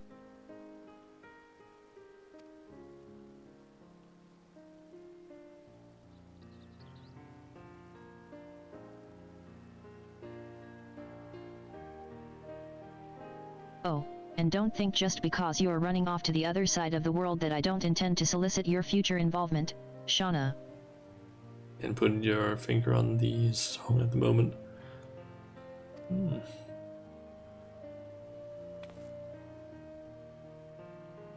You won't escape me that easily. It's the home theme.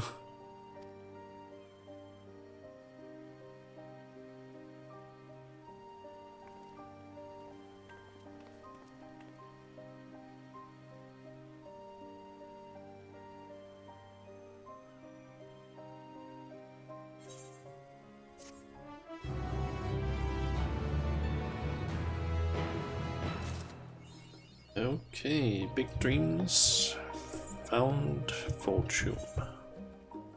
That. Oh, that's just normal achievement. Okay. We got a Wayfarer's Barding. Can't really check how that looks right now. We'll have to check that once we go to Ultima Thule. Tataru's Bespoke Framer's Kit. That is plate elements. What are those? Let's see.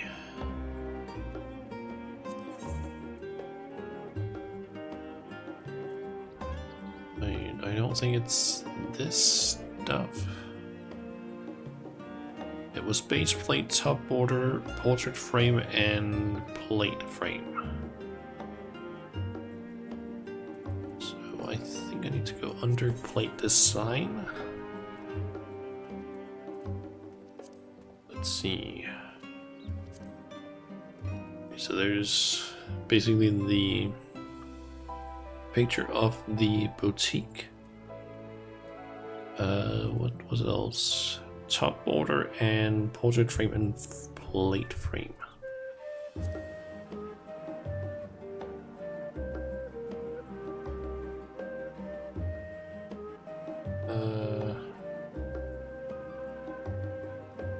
There's bespoke. Okay. Symbol one. Portrait frame.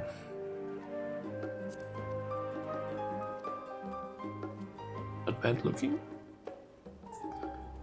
Like the fact that it almost is just like it's, I don't know, kind of feels like a card almost that you've put into a sleeve. And plate frame.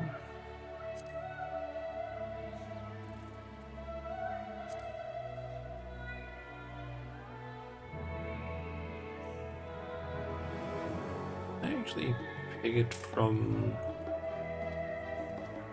this drop down by any chance? Oh, yeah. Okay, so for some reason it kind of gives me a, I don't know, wallet vibe. Not half bad. I'll still stick with what I currently have and maybe edit that at some point. But yeah, I just need to head off to Ultima Thule. Specifically base Omicron. So we can do the Allied Tribal Quest. And while we are here, I'll just quick try and put on the new stuff we got. It's the Wayfarer's Barding.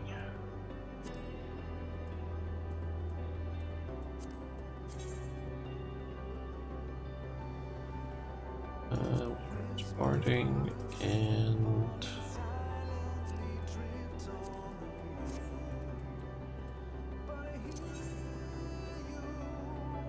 I also got this mount the other day. Magic to bed.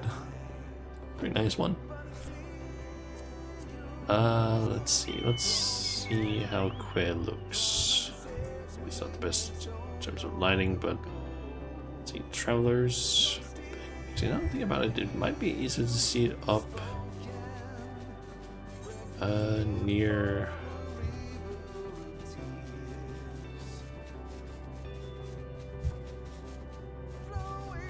Don't think it's actually here we need to go. I think it's down there, but I might as well hit here really quick. It's a bit of lighting. And I was supposed to actually stay on. I don't know why I dismounted. Okay, so it's relatively simple. Just overall. Starting with like a backpack on the back. I think pretty nice one, I would say. On the more simple side. Okay, jamming away. Dinner and a show. A manager's work is never done, and so jamming away's muttering, would indicate. Here for a status report, Shauna. I quite understand. I get terribly anxious whenever I have to step away from the cafe. Why, just the other day I returned to find that a Grabulov had snuck behind the counter to bathe in the soup. Such incidents aside, the last dregs couldn't be more successful. We're bustling with business, and Elysion is thriving. Yet, as the manager of this operation, I would be remiss not to ponder new ways to juice a little more happiness out of this carrot. This unit hastens to indicate that the current levels of juice and happiness are within optimal parameters. Any attempt to push either beyond capacity may prove disruptive to the present equilibrium. Of course it would be disruptive, you glorified can opener. A threat to the status quo it may be, but innovation is the lifeblood of business. And think of our patrons' delight should we treat them to, say, thrilling entertainment over a cup of carrot coffee. Whatever we do needs to be truly spectacular, though, so good that even the Nibiron won't simply stare morosely. If only I had any ideas whatsoever. The Dreamways are full of ideas. Can't arch for quality though. Perhaps you should pay a visit to Hopper's Hold. It's quite the sight. Really? Now? I had heard that they were cooking up something in the hold, but I had no idea the project was such a success. I must see it for myself. Interested in a trip to Bestwaysboro, Shauna? I'd appreciate your opinion on any possibilities I turn up. I trust you can mind the cafe, and 7000. Contact me via the Ragnarok systems should there be any more soup scandals. Okay. To Hopper's Hold, Bestwaysboro. I think we probably have to go to both locations. Because I'm completely on this. This had a Yeah, a picture of an Casadara, so we're definitely also going to Thavnair.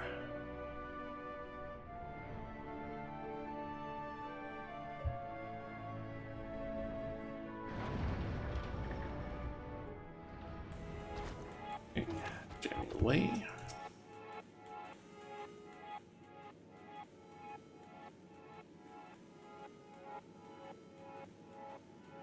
So this is the new Hoper's Hold, I must say, it's a significant improvement over the old crates and buckets.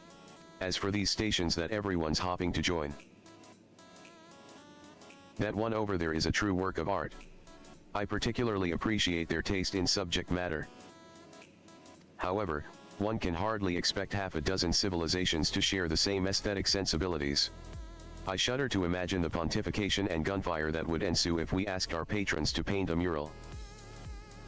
Those machines remind me of N7000, right down to the heirs. They would fit in quite well with our current staff. Then again, that would hardly be an innovative addition, would it? We already have more condescending numerical projections than we could possibly need. I suppose music is another matter of taste, though those Laporites certainly seem to be having fun. Do you think a mournful dragon would enjoy being blasted with laser lights while it sings its ancient melodies? No. Pity. A shop? Perhaps our patrons would enjoy a selection of knickknacks sold alongside our regular menu items. Though mining those Omicron coins requires a truly exorbitant amount of processing power. And what if increased circulation led to a drop in Omni token value? Mother forfend.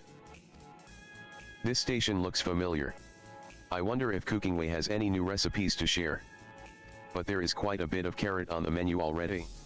And 7,000 would doubtless hoar and whinge about the lack of variety. Gasp. Is that a broadcasting station? Oh, I do so love a good transmitter. I wonder what sort of messages they're sending? This means to the people of Aetheris, to let them know they're not alone. You're listening to Hop FM. Stay tuned. More talks and ways all day and all night. Noontime. Let's go with that one. Color me intrigued. Ensuring widespread access to receivers seems like hard work, but well worth the effort indeed. We could adjust the tuning of the Ragnarok's communications facilities to receive this transmission in the last dregs. But it still may not provide the level of crowd-pleasing excitement we're aiming for. While each and every one of these stations is wonderful in its own right, I fear none are quite suitable for our goals. Perhaps Dreamingway can dream up something special for us?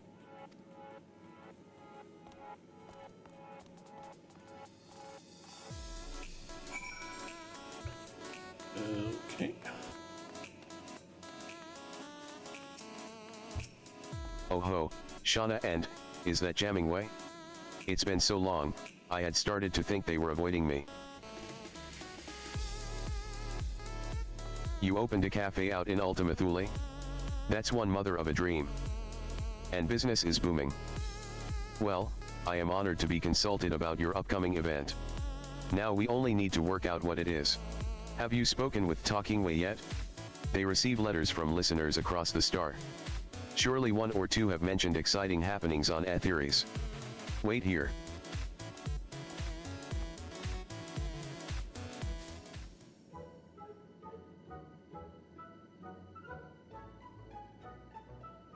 I present, Talkingway.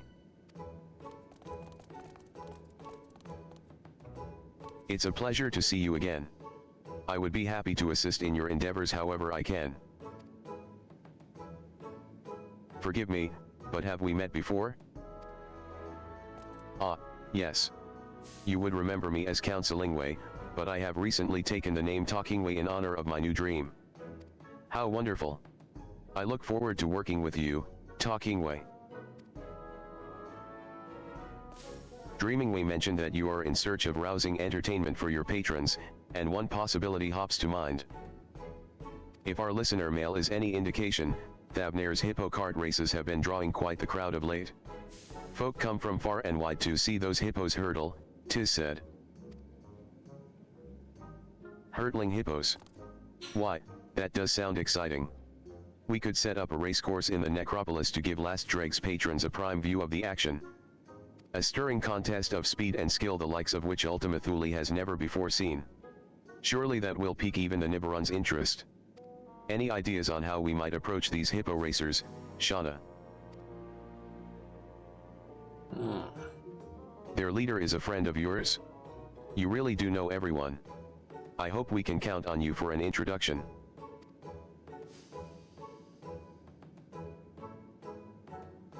A hippo hustle in Ultima Thule sounds like the sort of entertainment that should be available to all.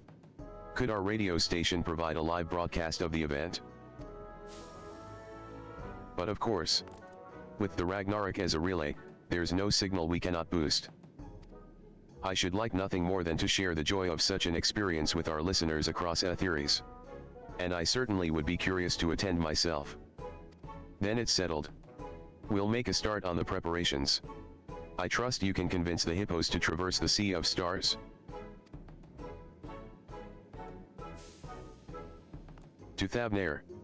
You said we're looking for a woman named Truna, correct? Oh, I can hardly wait. In fact, I can't. See you there.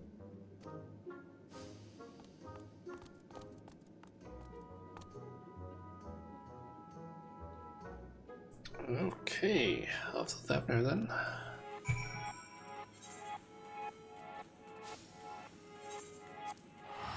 Selvfølgelig Jetlamet.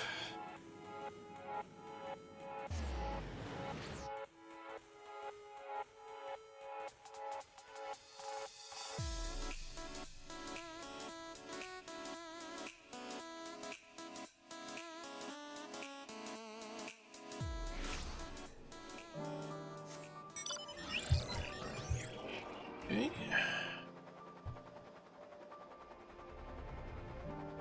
Over to Svarna? Is that actually what it's called? Yeah, Svarna. It's so long since I actually went there.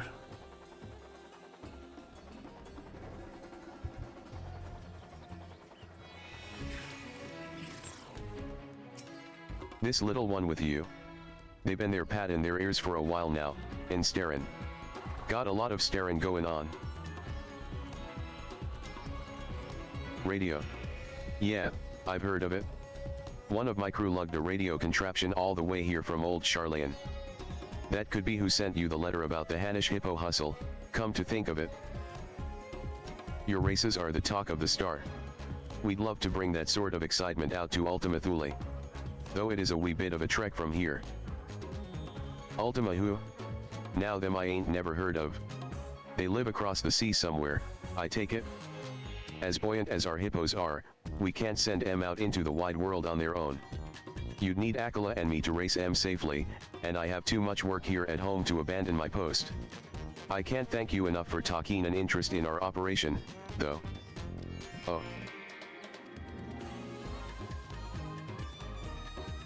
It's truly a shame, but I would hate to make the hippo riders disappoint their own customers in the name of entertaining ours.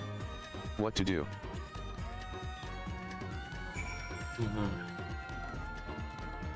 Dreaming Way and Talking Way were excited for this plan too. We mustn't give up just yet. I'm calling a strategy meeting. To be held. Well, that post over there looks like as good a place as any.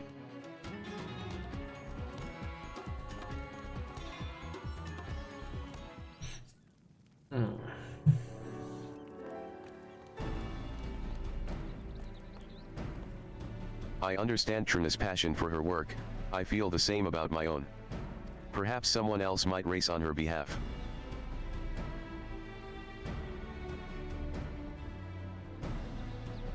No. Truna race. Ahem. I heard your conversation. Akela, I want to race Truna. And I know Truna wants to race. Akela, you're the one Truna mentioned, aren't you?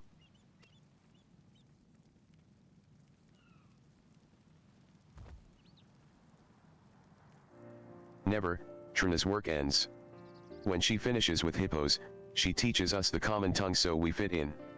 She teaches us Hanish manners and fairness in trade. ACA, I find your language difficult, but my speaking improves. Trina says so. But Trina has no time to ride hippos now. She cares about hippos and the hippo riders. Her kin. Always, she helps us. But she forgets we can help her. Always, we want to help her. I see. Trina is a great leader, but she takes every responsibility upon herself. No wonder she has no time left over to race hippos. Always, Trina listens to you. You must talk sense at her. Yes, I quite agree.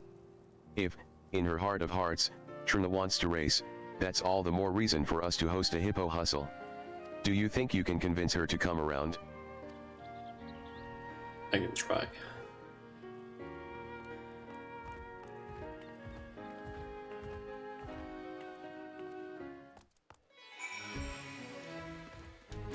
You hold it right there. I know that look, but you'll find I ain't so easily persuaded. The following event cannot be skipped. You may wish to cancel any pending duty finder. Okay, talk sense into her. You know how important our delivery business is, you helped us get our start. So why try to talk me out of it? Reasons. You can make deliveries later. Opportunity is knocking now. I know you live for excitement. Don't you want to explore the unknown? Let's go with that. Of course I would. There's only so many times you can race the same course without it starting to feel like a chore. But too many folks are relying on our services for me to go gallivanting.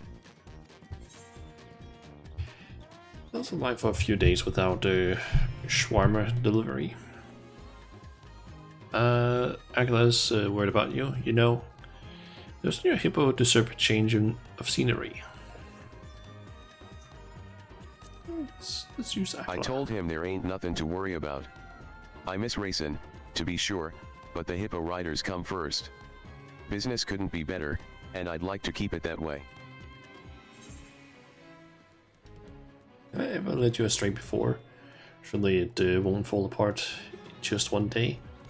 Recall a heartwarming lesson learned during the inaugural Hanish Hippo Hustle. That was a race for the ages, to be sure. And it was all thanks to our team here. Like I always say, you can only do so much by yourself. I do say that, don't I? Yet here I am, acting like Akela back when he first got here. Guess I was right that him and I ain't so different, in more ways than I knew. Alright, fine. The hippo riders'll pull together to keep things moving in Thavnair, and you'll have your race.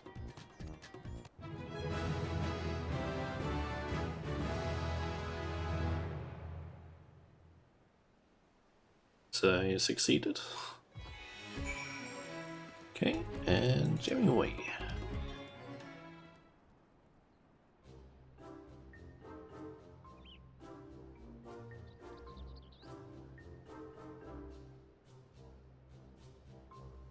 I knew you would come through for us. Why, you had her convincing herself by the end. And 7,000, is that you? Affirmative. Several shrill life forms have come bearing word of a hippo hustle to take place in the necropolis. As serving units have automatically initialized advertising protocols, this unit requests swift confirmation that these reports are accurate. They are accurate. And tell those units that I like their initiative. As for my fellow Laporte life forms, I recommend a tall glass of carrot juice for each. They're sure to place additional orders. Acknowledge, Ed. Interference. Testing, please respond. Prioritizing request for managerial assistance on the customer service front. Ending transmission. Don't you terminate this transmission on me. Rude. What was that all about, I wonder? Probably something we need to go and deal with, I guess.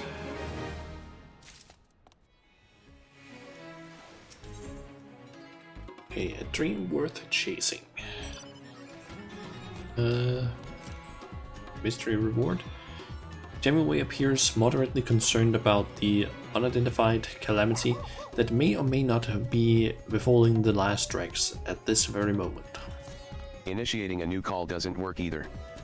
I doubt that it's anything serious, but perhaps you should check on N7000 just in case. You typically carry at least one object suitable for a light bludgeoning, do you not? I'll work out the finer details with Trina and see the Hippo riders safely to Ultima Thule. I trust that the cafe will be intact when we arrive.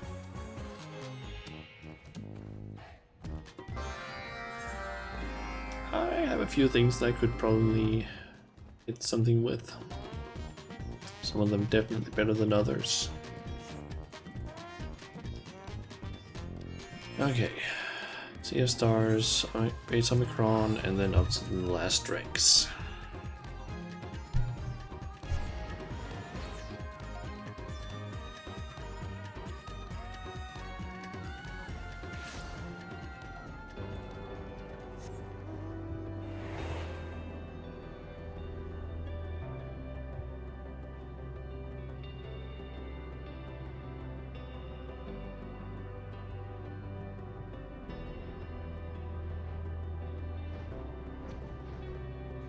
Okay, we have Dreamway there. A few other labyrinths. 1 and 2, 3 and 4 or something like that.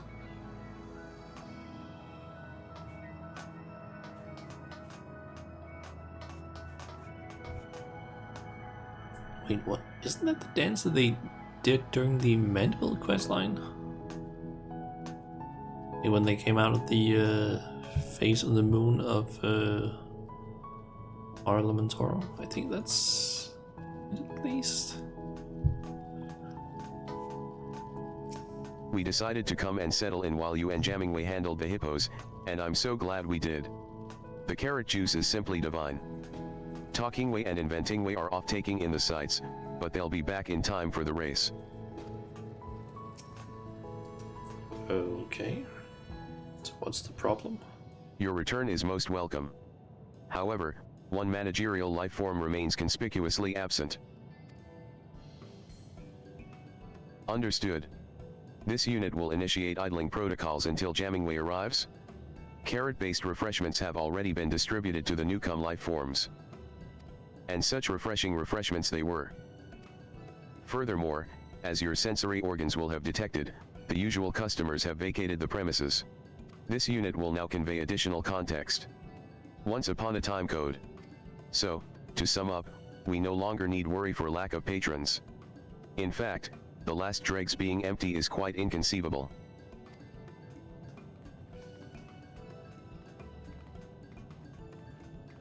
Shauna. Oh, thank the sisters. Wasn't sure we'd make it, especially after that experimental etherite.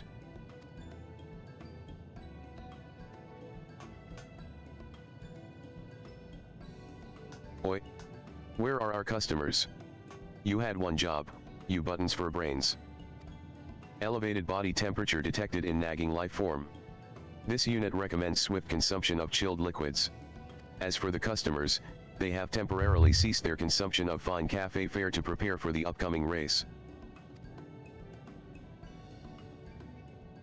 Are the other races gonna be participating? The Carolians procured a transport vessel with the assistance of Stigma 4. Presently, the global citizens and freedom fighters are conducting a joint test drive. Meanwhile, the Grabulovs expressed a long-standing desire to float about within the Mimaisv, which were eagerly volunteered by their EA caretakers to serve as steeds. This unit's ethical algorithms are still processing. The dragons, too, intend to participate. Soaring through Elysion's mountains has revived their passion for flight, and they have expressed a desire to see more of Ultima Thule from above. Unexpected, but I'll take it. So long as our patrons reach happiness, the means by which they travel matters not. This unit agrees, and hopes that all patrons will be replete with joy upon their inevitable defeat by the superior Omicron vehicle. Artillery may be involved. Artillery? Oh no. Artillery is no match for Akala. I dodge. This is shaping up to be a gauntlet fiercer than Bardam's medal. This unit also invited the Nibiron to share the singular experience of losing to the Omicrons, but their registration remains pending. Nevertheless, they have conceded to observe the other civilizations' preparations. We'll have to hope that the overall excitement sweeps them up eventually. For now, we have our own preparations to attend to. On that note, this unit recalls that the inventing lifeform wished to speak with Shauna regarding said preparations. Reports of critical levels of static electricity indicate the likely presence of this ally at base Omicron. Now, this unit must return to supervising Stigma 4's production of racetrack features. Engaging enthusiasm protocols.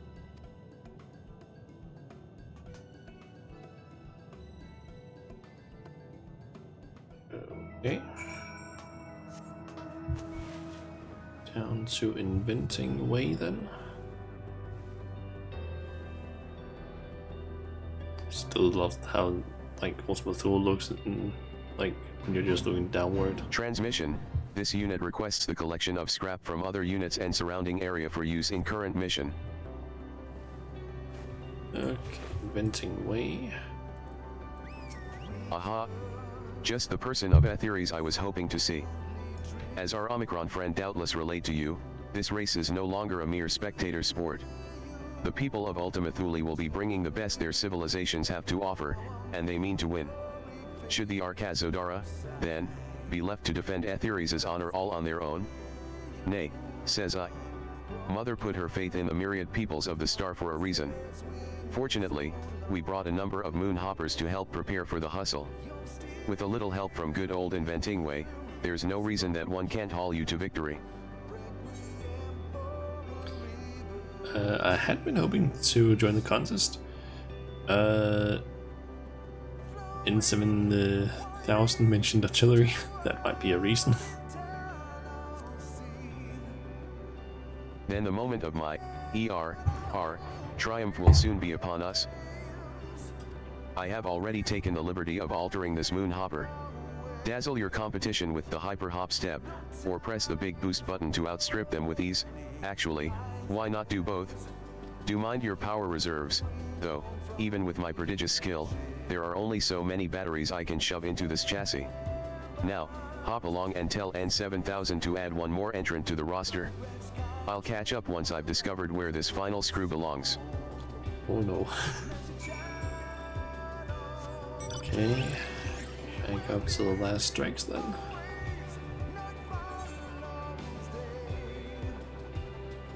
Or actually over here.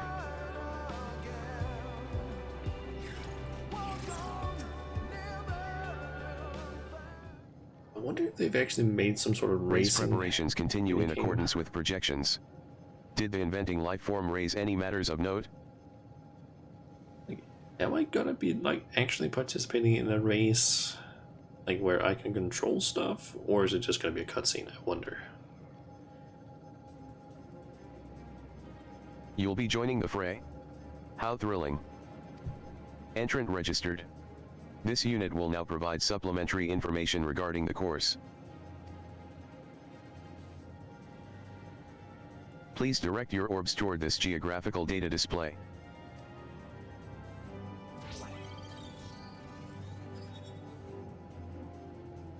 The race will begin at the starship Ragnarok in Ostrakan Deca Octo. Once jamming Way and Ogul signal the commencement of hostilities, competitors may proceed across Riatara toward Ostrakan Tria. Passage through the checkpoint rings is mandatory. Those rings look rather lofty. How are the hippo carts to get through? In Ultima Thule, emotions become reality. You only need belief to make your hippos fly. Did you just call me an ultimate fool? Because I'd have to be, to believe something like that.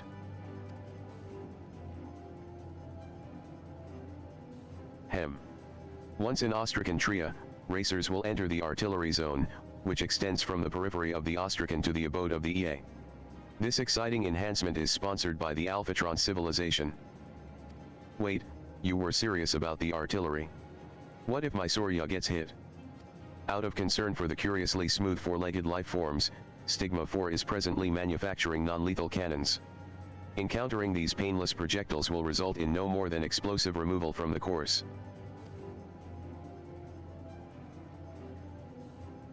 Those who remain unblasted should continue to Ostracan Decahexy, and proceed through base Omicron. Then it is merely a matter of reaching the finish line, located at the last dregs. I win. Then, I feast on tiny desserts.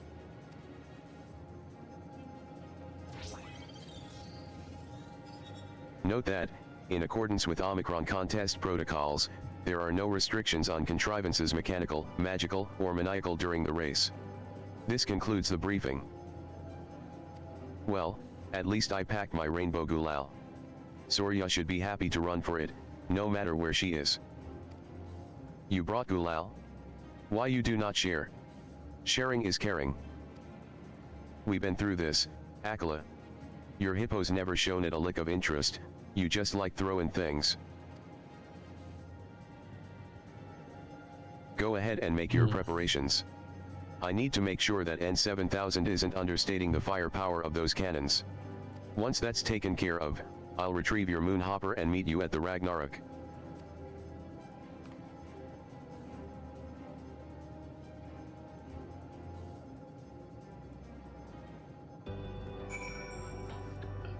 Okay, wait at the starting line.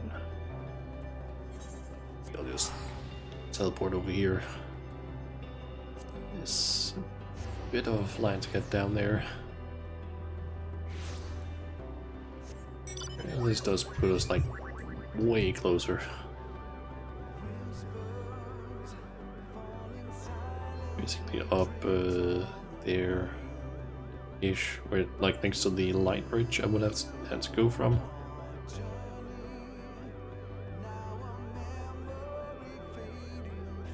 Am I gonna be controlling this, or is it gonna be more of a cutscene thing? Upon commencing the race, several cutscenes will play in sequence. It is Okay.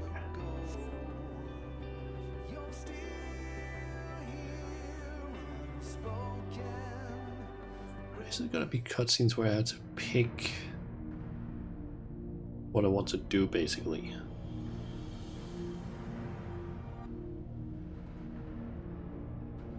Test. Test. People of Etheres, are you there? We are your hosts, Talking Way and Dreaming Way, coming to you live from the very edge of the universe. And here among the stars, the hyper hustle is about to begin.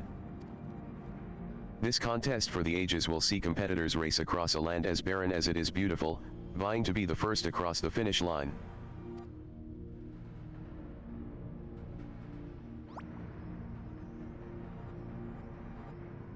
You won't want to miss a moment of this, folks. Now, let's introduce our racers. Hauled by the speedy Sorya is a courier as fast as she is reliable. All the way from Thabnair, it's Trina the Hippo Rider.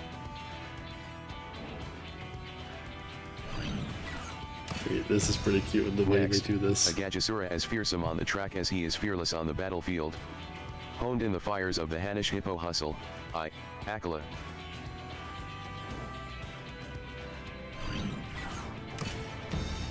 Let's hope that Peacekeeper's less peaceful functions are disabled. Hailing from Karelin, a team of once bitter enemies turned fast friends, the citizens of freedom.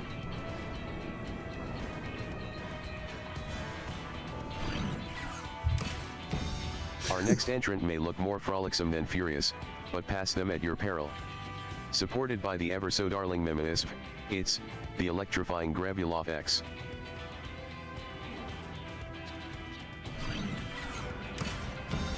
This mean, clean, speeding machine is ready to put the Alpha back in Alphatron civilization. Say hello to the lethal Lambda Unit V1C70 Re. Unit victory.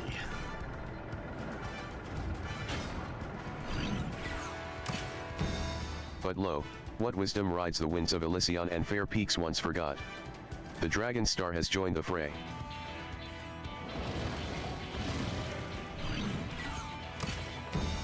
Last but not least, a sword in the darkness. A beacon of hope. The champion of Eorzea. Friends across the universe, we present the one and only Hurrier of Light. A ray of light.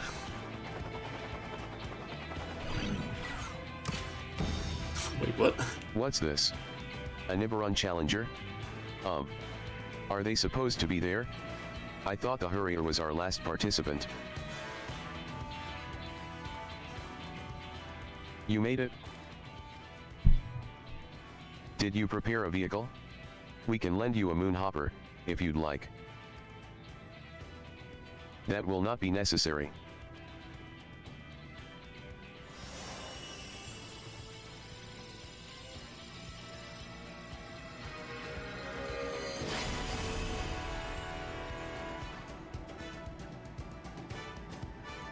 What in the name of the mug swappin' mrga? Sorya's a good girl, but she ain't no divinity. How's a normal hippo meant to compete with that? Like I said, you and your hippo need only let your competitive spirits burn bright. Where there's a will, there's a way. Quite literally. I suppose I'll toss some gulal and hope for the best.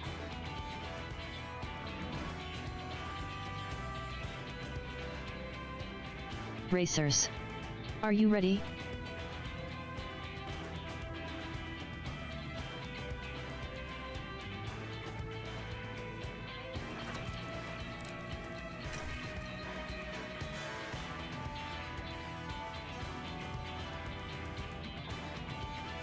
Our racers have assembled at the starting line.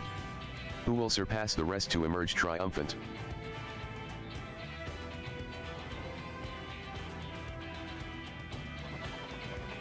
We're all the way out on the right.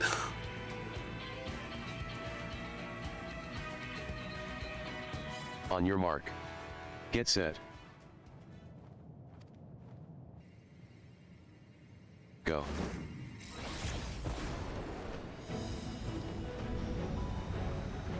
And they're off, with the Nibiron god Areala taking the lead.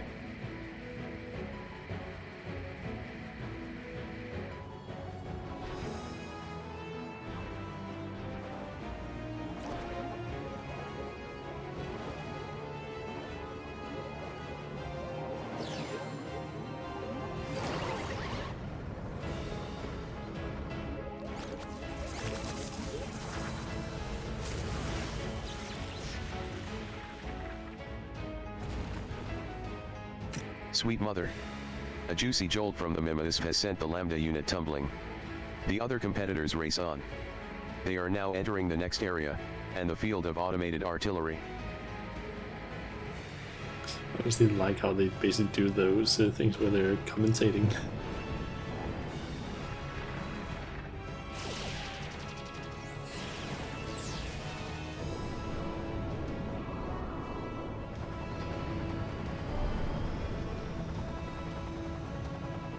The citizens of freedom are going in. We have received a transmission from the Peacekeeper. This is not compared to the carnage on Karelin. Yeah, you heard it here, folks. So we're gonna end up getting shut down.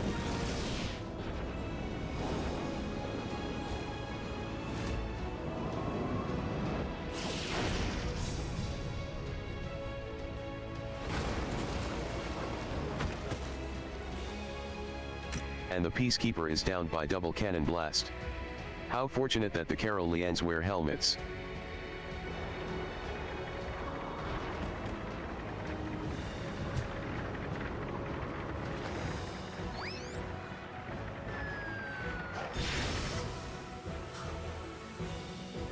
Why did I have a feeling that was gonna happen? Akala's cart is enveloped in a cloud of gulal. A ploy to distract competing hippos, perhaps. Or did he fall prey to rainbow temptation?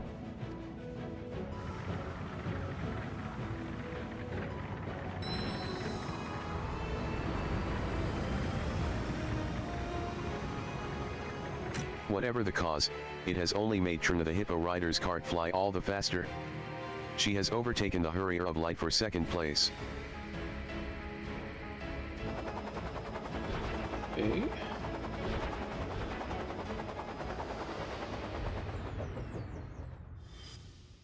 To claim victory, you must overtake both Trina's hippo cart and the Nibiron's Areala. I have already taken the liberty of altering this moonhopper. Dazzle your competition with the hyper hop step, or press the big boost button to outstrip them with ease. Actually, why not do both? Do mind your power reserves, though, Even with my prodigious skill, there are only so many batteries I can shove into this chassis.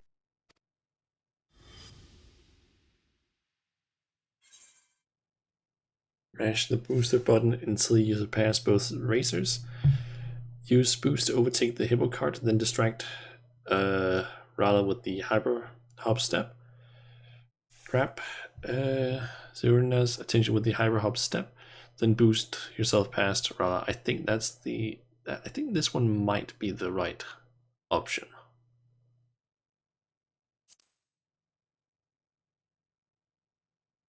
Either that or it was the second one.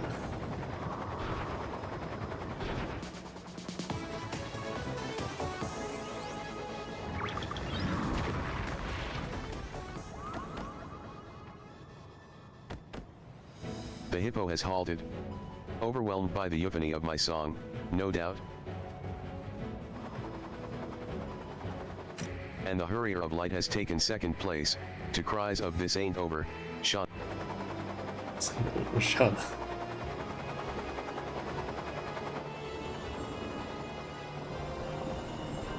And time for the boost.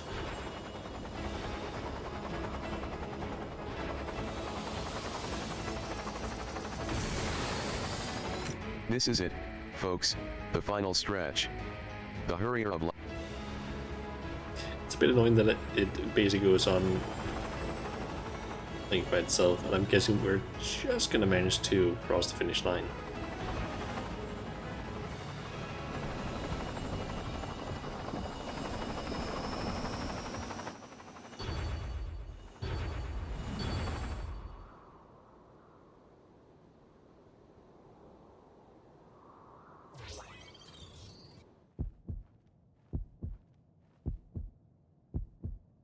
We have word from N7000 at the finish line. The winner of the Hyper Hustle is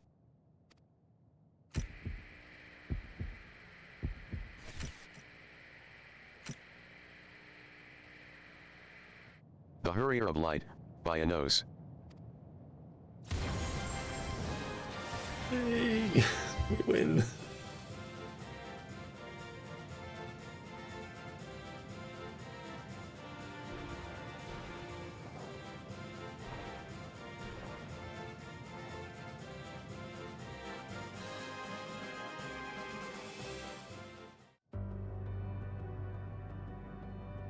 A little annoyed that some of the dialogue wasn't controllable by us, but it wasn't a ton.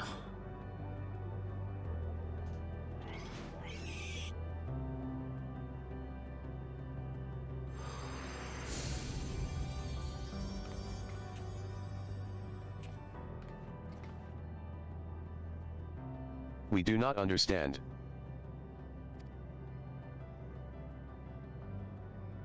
Our chosen form was suitable, our performance, flawless.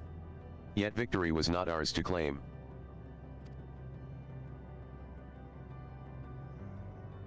It has been long since we have experienced this quickening of the pulse. This, vexation.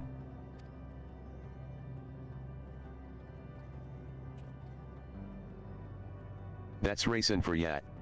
Just when you think you've got it, some grinnin' idiot comes shootin' past to take the gold.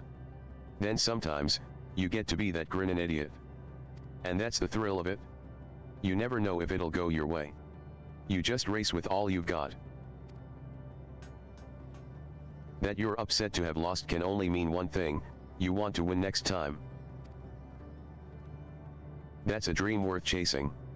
Trust me, I'm an expert.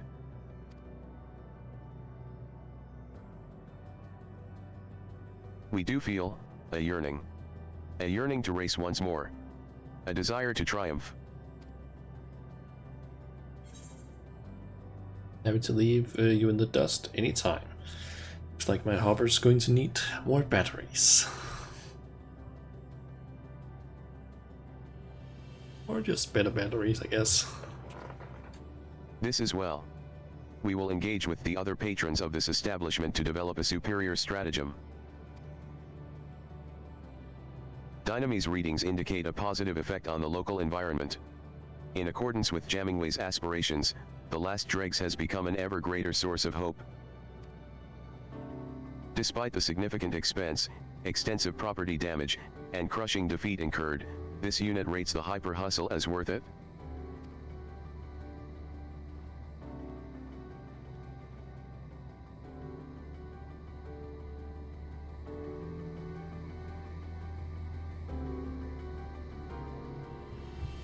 Nice.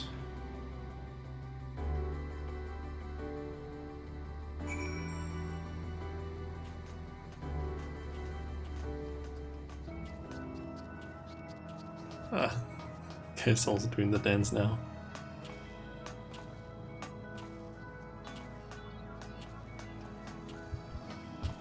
Such pristine fish.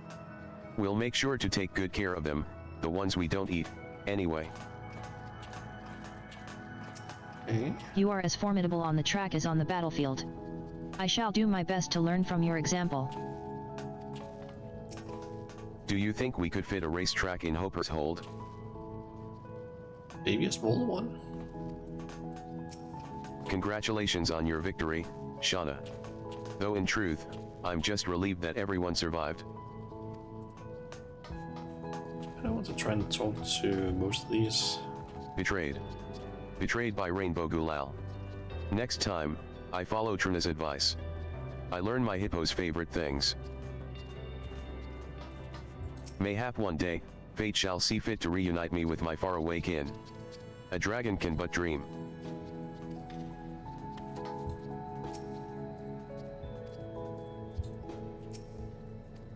It's not you I want to talk to.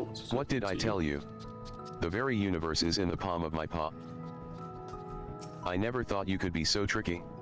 Still, I'm glad we got to ride together. Let's do it again sometime.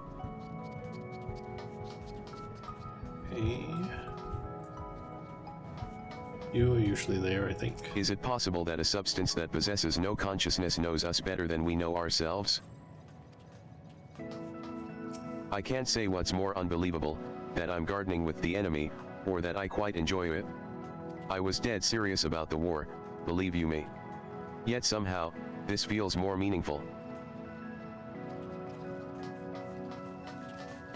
You a new one. As do all individuals, we seek only to be part of something more. Yet we have come to consider that it is not perfect understanding we require, merely the shared experience of a pleasant meal.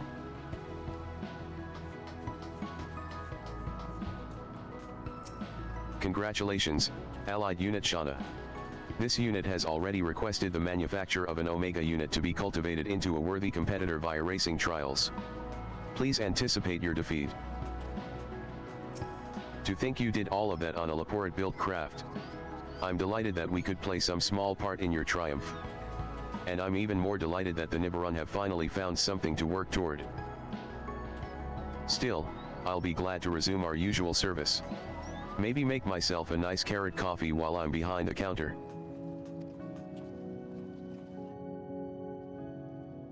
Okay.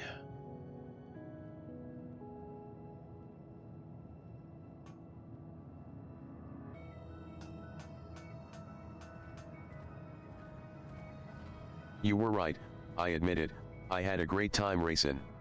Even if I didn't understand half of what was going on. But as fun as it was, I need to be getting on home to Thavnair.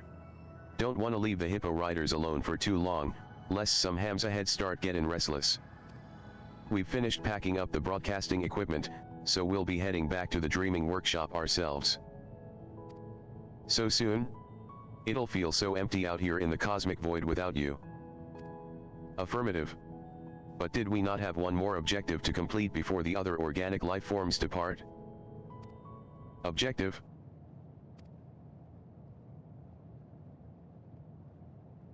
Oh. I nearly forgot. Talking way. Inventing way. Help me lift this. 1, 2, hop.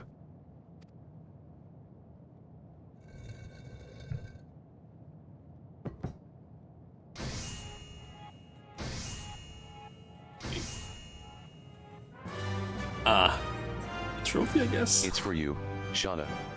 A trophy befitting the victor of the Hyper Hustle. You can see that it has an elephant for the Akazadara, a carrot for the Loporits, and I don't even know what, I have no idea what to call this thing, like some tech thing going around it for the Omicrons, I'm guessing. As you can see, it was designed in the image of the last dregs, the hippo riders, and also the dreaming ways. Yeah, of course. That reminds me, we brought a few commemorative gifts as well. Talking way. Inventing way. Help me lift these. 1, 2, HRRRGH.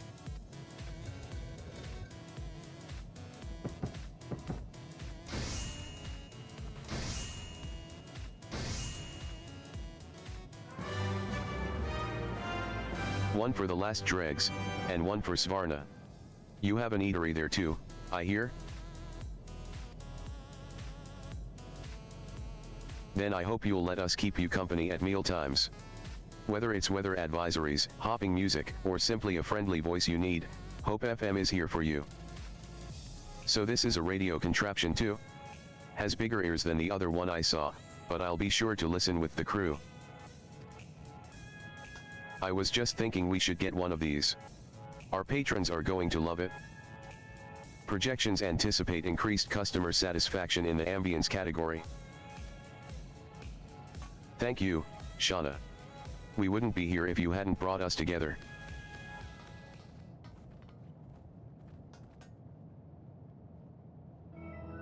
I think I speak for everyone when I say that this day will shine like a newborn star in our memories. I hope you feel the same.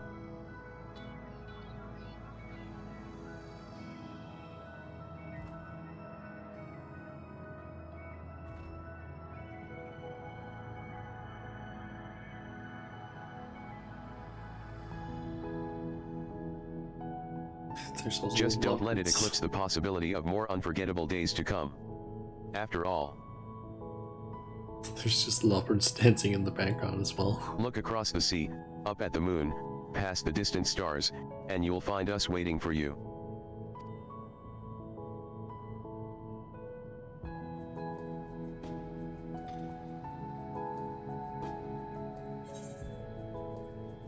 Okay, so we get Hyper Hustle Trophy, a trophy that represents the power of teamwork, friendly competition, shared cuisine, hope, dreams, purpose, and batteries. So that's a housing item. Nice. And we get the Lop Hop, an illustrated manual of the various steps that comprise the Lop Hop, the Lopards, irrepressibly jolly dance. Okay. Nice. Hey, there you go. Ah yes, more junk for the house and the best dance in the game.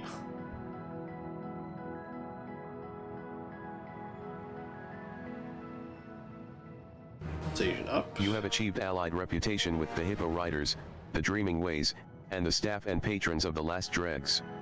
Through your efforts, your allies from Aetheres to the stars beyond have forged bonds of friendship that promise to remain strong through the years. You are truly a hero to tribes throughout the universe. Do the Lop Hop? I will. And we also get the achievement Space Race, which doesn't give any other rewards. It's not the Lop Hop. And let's actually get to a place where it's a bit better to maybe see it. Let's head back to my house, where the lighting might be a little bit better. Although maybe not outside, because it is currently nighttime from the looks of it. Looks like it's 5 in the morning in the ocean time.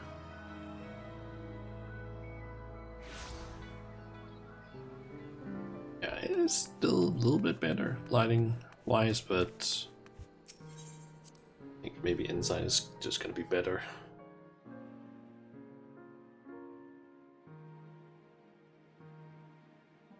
And I guess it'll also give me an opportunity to just place down the trophy somewhere.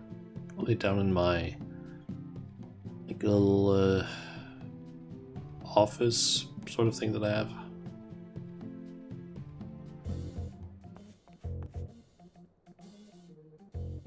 Okay, so let's see. Hop, it is a repeating one.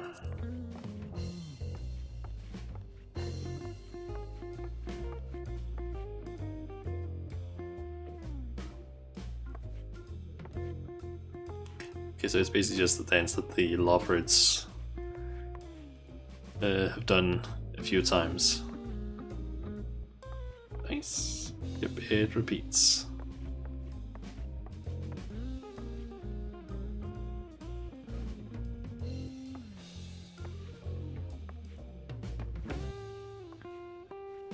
I can definitely see this being a somewhat popular dance.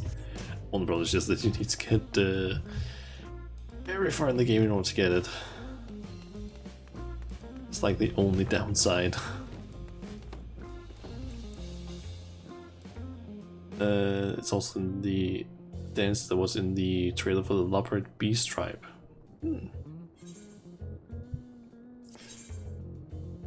Kind of forgot that it was part of that trailer. Okay. Now the question is just where the hell do I put this?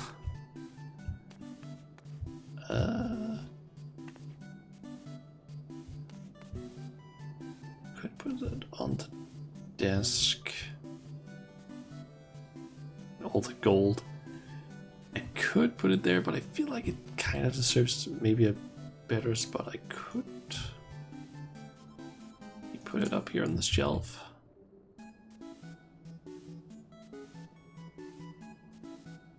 Either that or on the desk.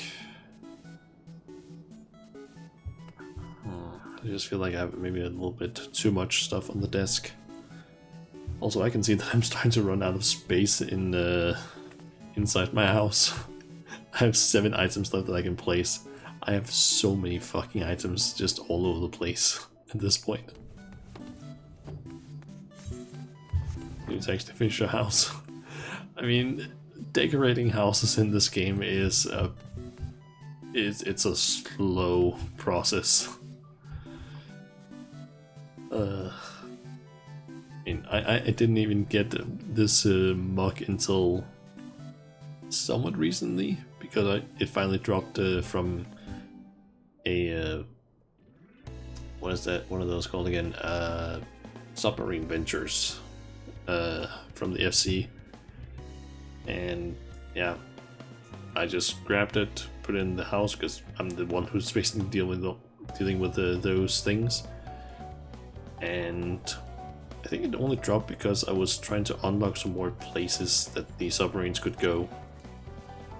And since no one had requested it and I was trying to get one to an extent, I just grabbed it basically.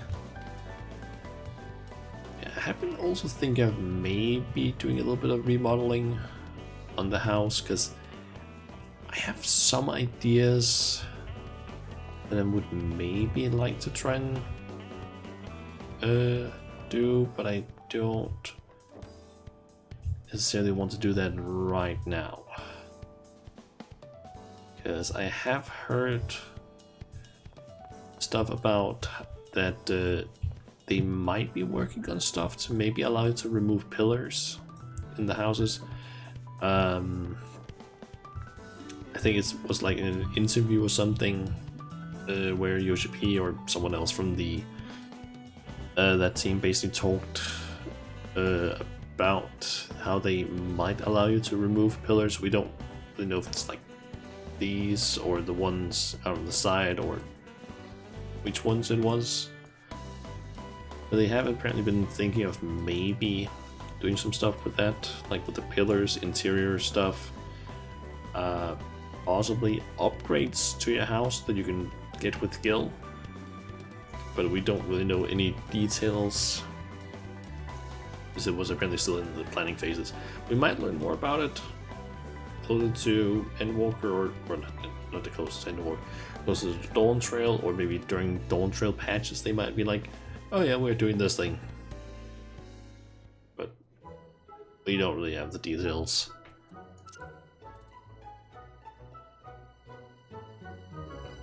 But yeah. I think that was actually everything that I wanted to really do during the stream. One thing I actually forgot. There's currently a Google Treasure Trove event going, and this time they actually changed how the whole thing is displayed. Instead of it only being dungeons and dungeons, trials, raids, and PvP that gives you the tomestones, there's now multiple, or a few other things. Like, there's still all of that stuff, but now you also have gates, where you can get anywhere from 1 to 10 tomestones from doing those, which you can do like every 20 minutes. That's pretty nice. Done zero grinding for those. Oof. Yeah, there's also ocean fishing, where if you can get at least 1,200 points during a single voyage, you'll get 5. So you can do that every 2 hours. And then there's the usual like raids that give 2 and so on. It's nothing you want. Fair. I think that's the same case with Chun Chun.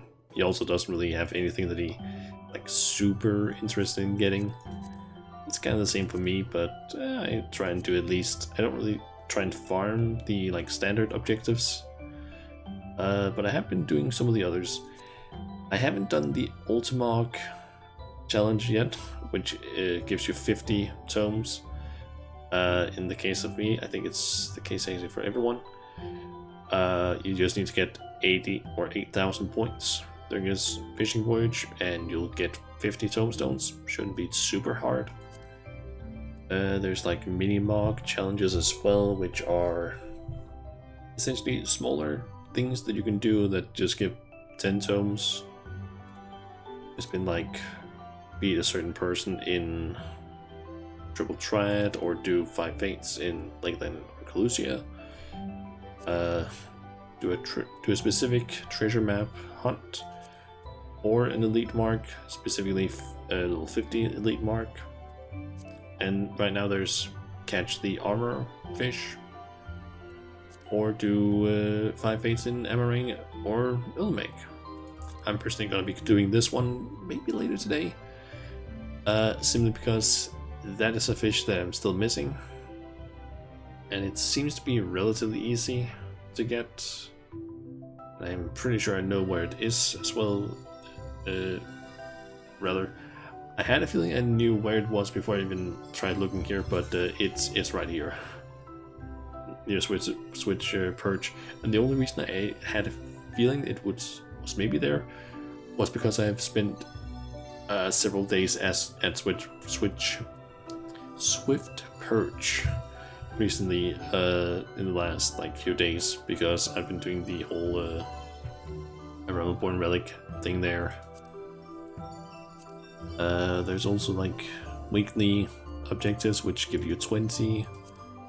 Just need to do one run of World of Darkness, then I'll get 20 of those. Yeah, I think currently I have gotten the necklace thing. I think there were a few things that I was thinking that I would maybe want to get. And yeah, most of the things I don't really need, and I can probably get them in other ways relatively easy. I just want the exclusive thing at least. And loading your Dragoon. I do like Dragoon actually, because personally I don't dislike playing them, but I feel like I feel like the rotation is a little bit, I wouldn't say weird, but I can't really fully get my head around the rotation for Dragoon. So I tend not to play it a whole lot. Also, I don't really like the like line AoE thing that they have. Like, all of their AoEs are line attacks. I don't really like that too much. I prefer more of a either cone or circular one. yeah, I have the Mamashima Necker Chief, at least for now. So far you're at the level 70 or 45, but so far it seems straightforward. Yeah, at the lower levels it's definitely straightforward, but I felt like the higher levels were a little bit, I wouldn't say weird, but you basically have the whole like you have your 5-step combo in order to do like for single target. Basically you have true thrust into either of these two, into either of these two, or basically you have this one which goes either this way or this way, with like wing thrust and fang and claw basically comboing into each other at a certain point. You have all of the like AoEs, which to be honest, Dragoon's AoE setup is fucking awful until they get to like the higher levels. Like the fact that they don't learn any AoEs until level 40 is so bad. They have like their 3 jumps.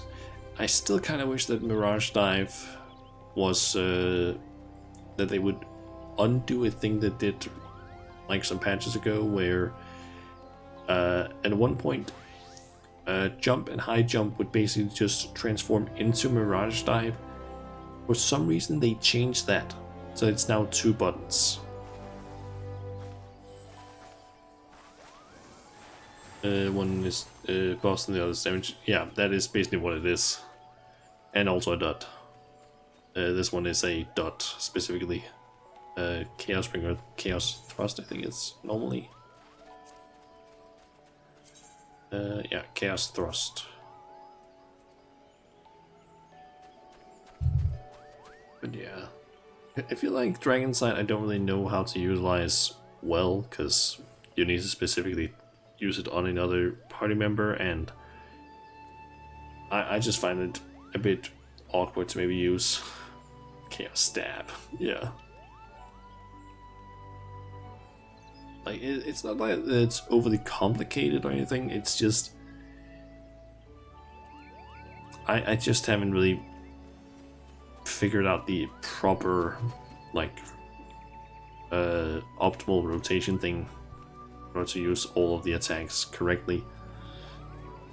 I really dislike the fact that they split jump and high jump and Mirage into 2 different abilities. I thought you might like it more than Reaper, but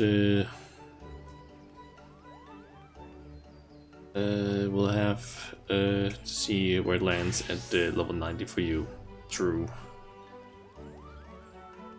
Basically, the whole thing with Dragoon is that they also have like a... I forget how it is exactly.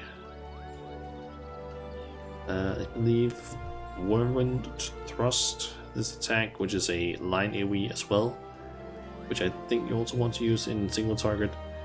You need to... How does this one work again? Is it... Need First Mind's Focus, which I believe you get from... Yeah. You basically have this... these 2 attacks that you unlock at certain points, where when you finish an entire combo, either single target or AoE, you'll basically be able to... the first attack will basically get upgraded to either Draconian Fury or Raiden Thrust, which, yeah, deals more damage. And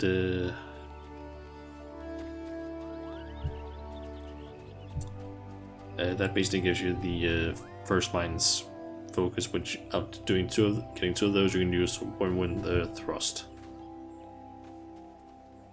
Like, I feel like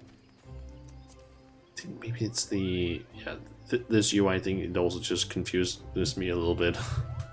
Not a ton, but I will still say that Black Mage's UI element is definitely the most confusing one still.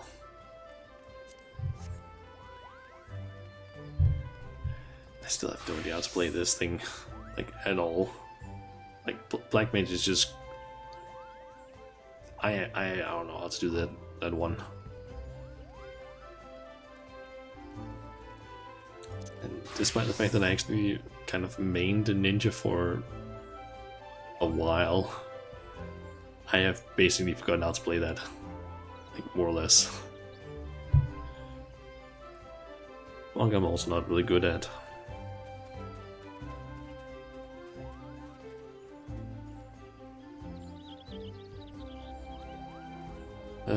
There's the simplified one that's easier to understand.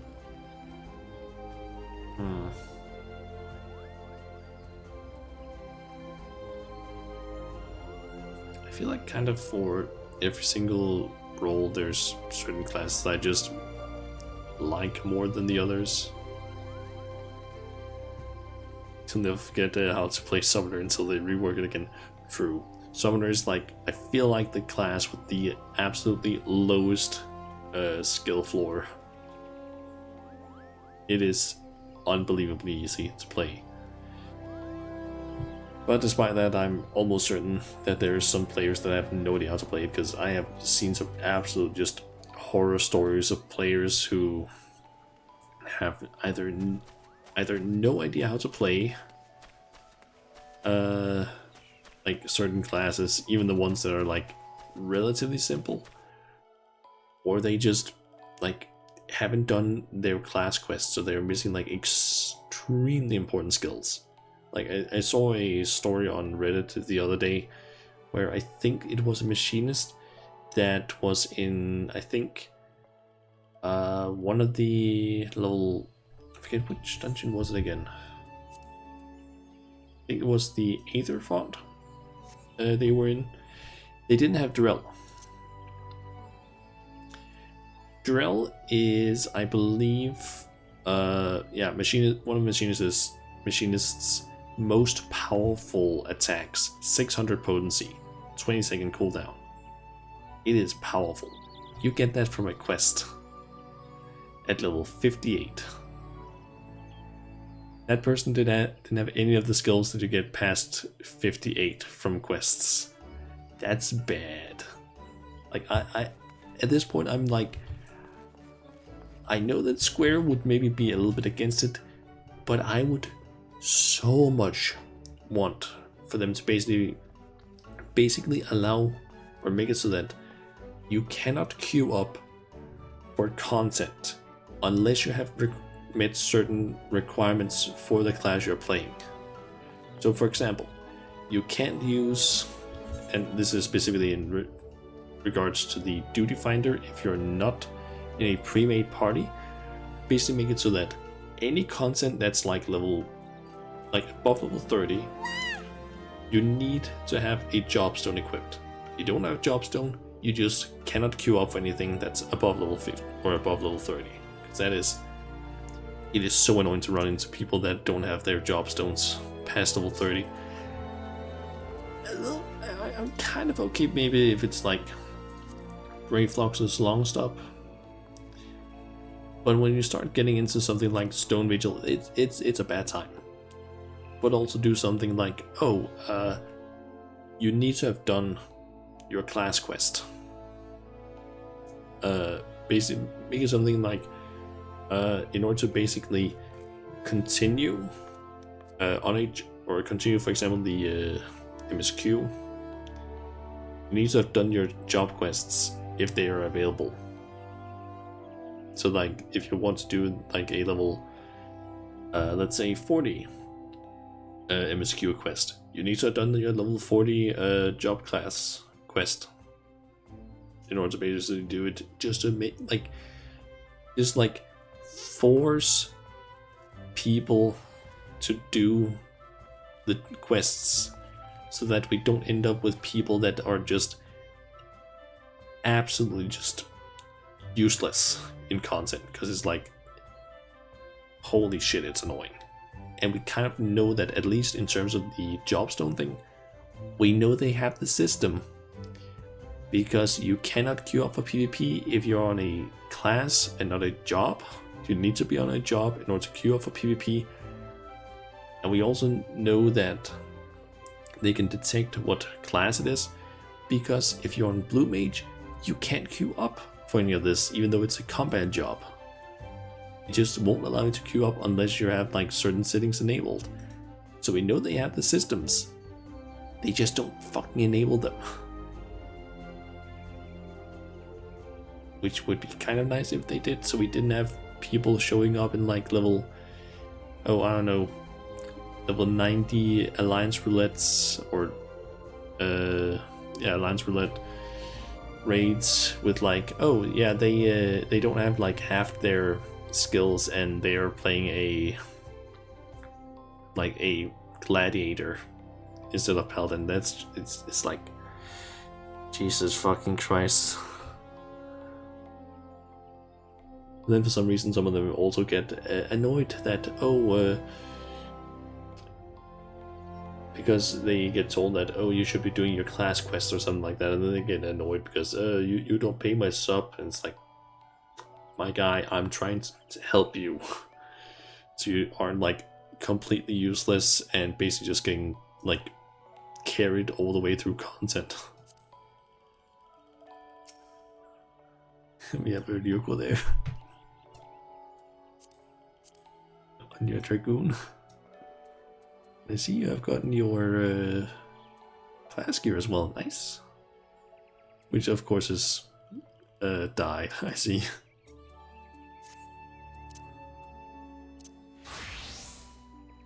Dragoon, please.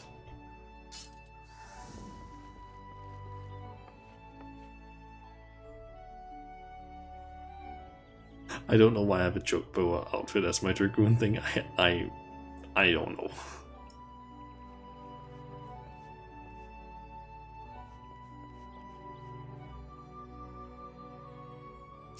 But yeah.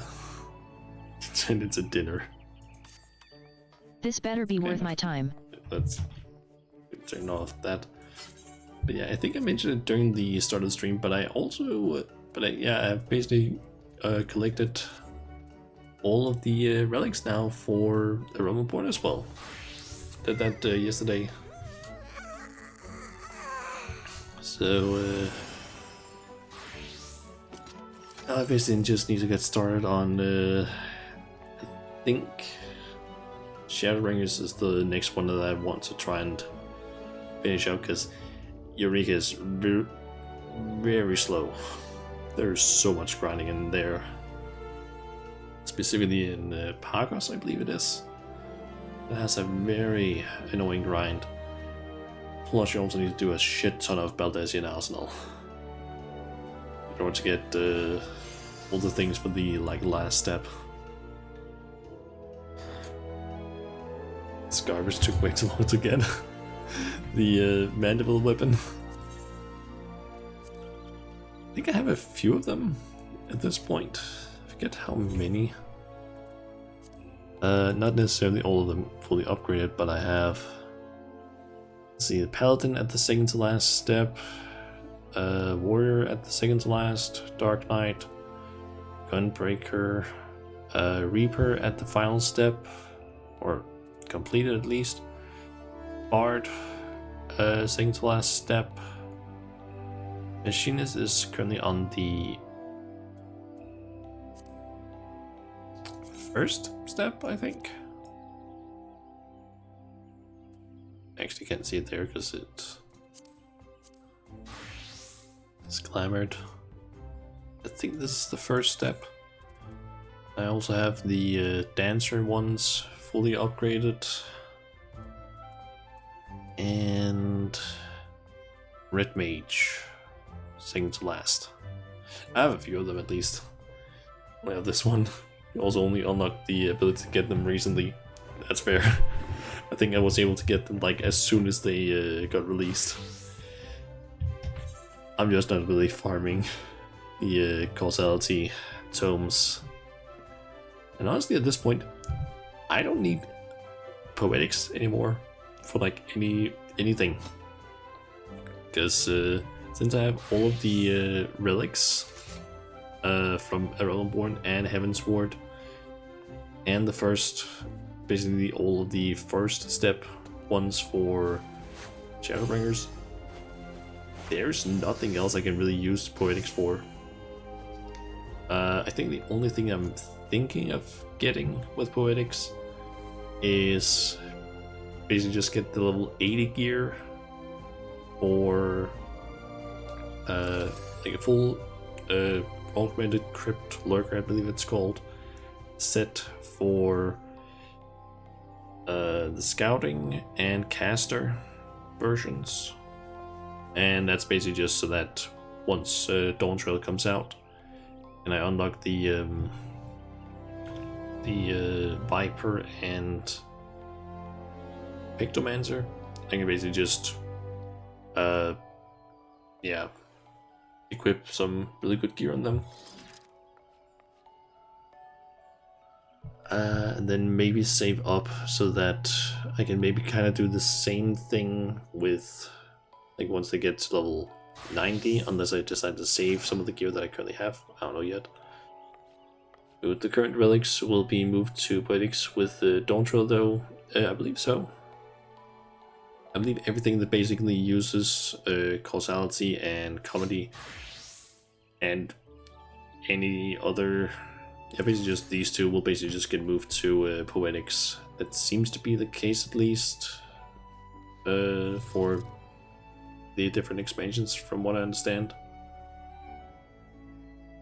So yeah, you could essentially just save up like 2,000 Poetics, and then once Dawn Trail comes out, you can just get a step done on the like one of the manual ones. I have definitely preferred, though, just spending Poetics on all like the massive amount of stuff that you need for the Heavensward and Realmborn relics, because you need so much shit for those, and a lot of it you can get it with Poetics. Easy grind by then. They updated Wondrous Tales with more stones. Yeah, I can't see it right now though, but that's because I completed mine yesterday because I needed more Poetics, so I could finish up the Realmborn relics. Because you need like, I think it's, what is it, like, I think it's 600 Poetics in total per weapon in order to basically buy the Mahatma things, which I mean, you need 12 of those, and basically, yeah, just get them in order to upgrade the weapon. And yeah, had to do that. I think I feel like I also had a really good run of Praetorium as Paladin there. I have had a few times where there's people that have no idea how to actually play their class. Like, I've run into, I think at one point I ran into a Red Mage that was basically spamming their, I think that was technically in the Ultimate Weapon trial. But it was basically a Red Mage that just, they refused to spam anything other than their AoE spells. And I don't know why, but they only use their AoEs on single target, which is really annoying. And I think I even mentioned during the big cutscene in between the first and the second part of the fight, I even wrote in the chat, like, my guy, you need to stop using the AoEs and use your single target spells instead. But they kept doing it, and then I think I quit to check their search information, and I believe they were either German or French, which kind of fits the stereotype that's kind of been made in the game that the German and French players in Final Fantasy are apparently not exactly the best players. It's more of a stereotype, granted, but it does seem like most of the times when I run into players that are not great at the game and don't listen to any sort of communications that we, or help that we try and give, it's usually either a German or a French player. Or at least that's what their, like, search information shows. So it feels like the stereotype is maybe a bit mean, but it also seems to fit a good deal of the time, which is kind of unfortunate. I had a tank yesterday who was single target, no sense only. Yeah, like a thing I really feel like Square needs to do is they need to make the tutorial parts of the game so much better. Like, maybe even just, like, apart from the stuff that I already mentioned, maybe do something like, oh, you literally cannot join into a, like, group content unless you do, like, a tutorial thing for the role that you're trying to play. Like, they have the whole, I forget what the hell it's called now, I can't see it there. All the novice, yeah, that. Basically update, like make all the novice mandatory, yep, but also update it. Because currently, Hall of the Novice, I feel like it's not that great. It doesn't necessarily give the best lessons, but basically making Hall of the Novice a mandatory thing in order to basically queue up as either a tank, healer, or I guess also the DPS, but I don't know if you would need necessarily one for each of the three categories of DPS or just one for general. But yeah, basically make it mandatory so that players can at least learn the basics that, hey, as a tank, you need to basically grab aggro. You have your tank stance, turn that shit on, use your AoEs. Basically make it simple, because I feel like the way that a lot of people tend to learn some of these like basic things are either they have played games a shit ton, or they look up guides online that actually give like proper information. Because holy shit, there are some bad players in this game.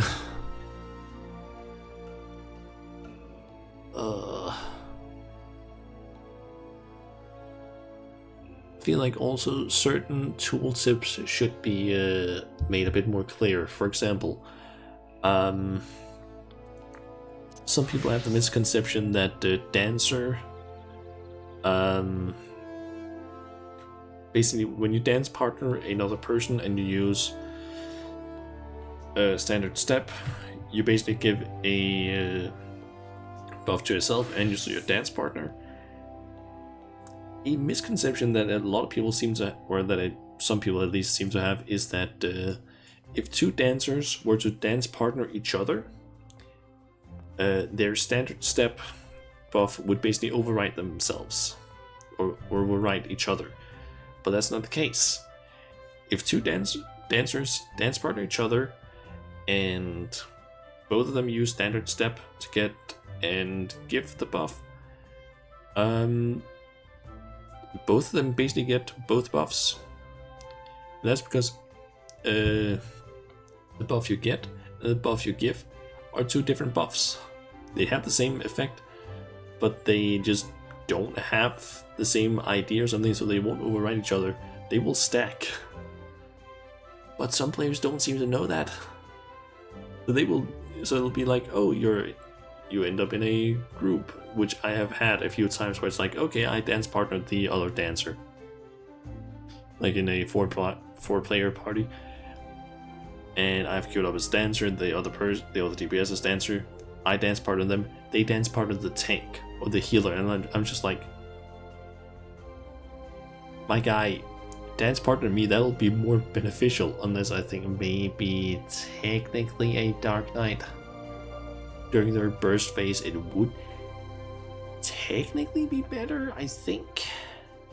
But that's a very specific situation.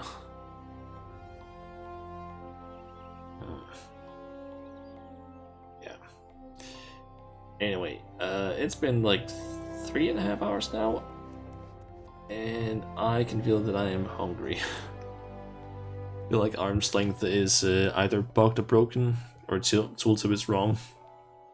How so?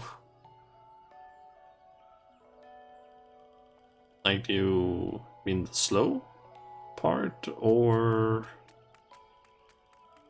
what?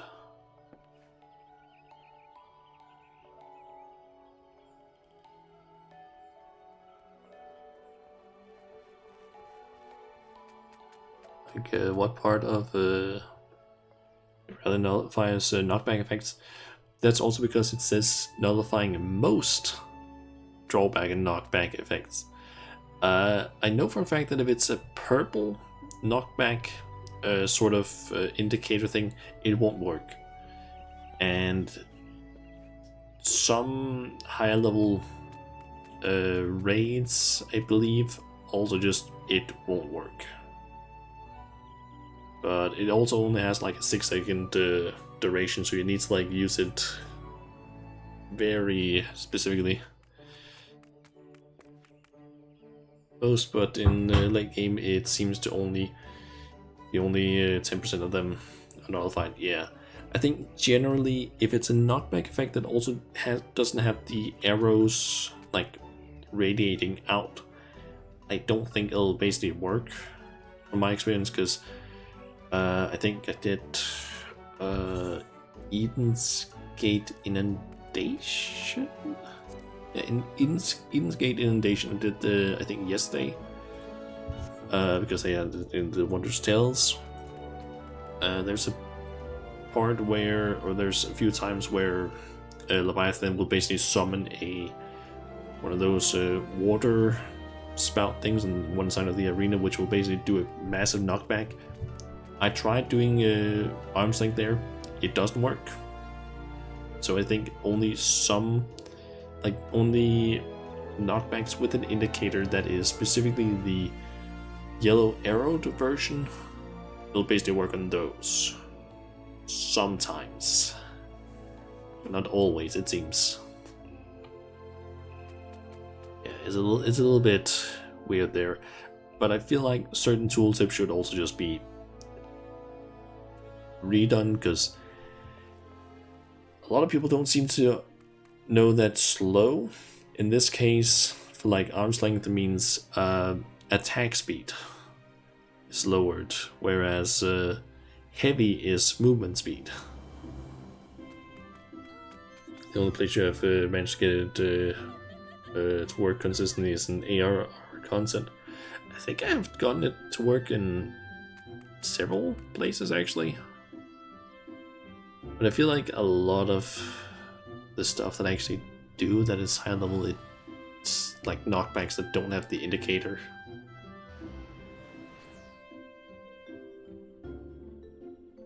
Yeah, I feel like in P11 normal, I think I have used it a few times, because I believe there are knockbacks there. Or wait. No, I actually don't use it there because you want to get knocked back. That's the case. I don't know. I feel like I've at least had times in later content where it happened, where I can use it, but it does have lower times where you can basically use knockback stuff in later stuff, but I feel like higher level just dungeons and so on tend to also just have more resistances to things, like stuns. Like low blow is basically useless in most content. That's like, I think above level like 60, or maybe like 50 plus.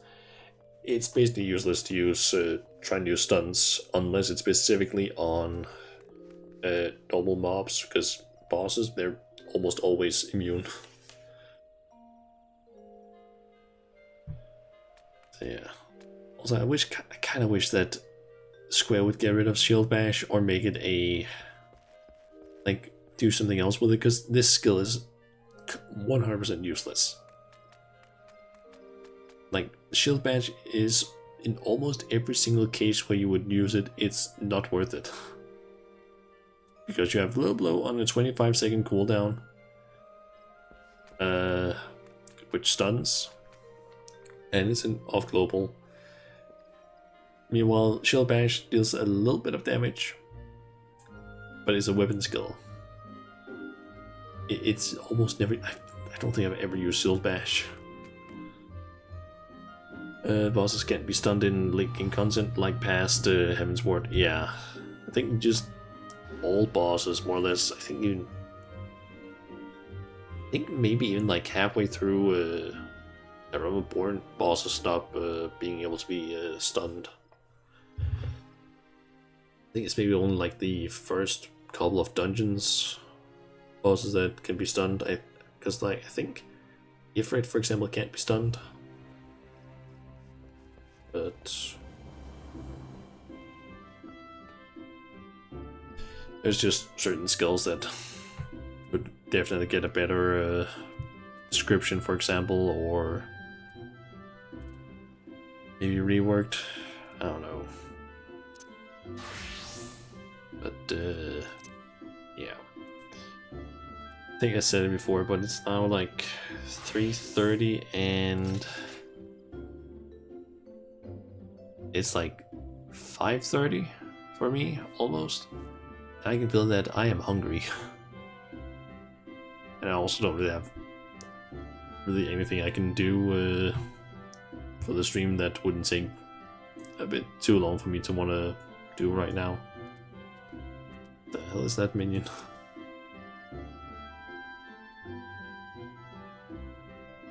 Huh. I don't think I've seen that thing before. Even play a different game. Could potentially do that, but nah. There's some things that I still want to do in Final Fantasy, but just off stream, because they wouldn't be very interesting to see. But yeah, thinking of basically just yes, ending the stream here, and then I need to go and get myself some dinner. Let's just turn that down and maybe keep it like here. What are you having for Indian?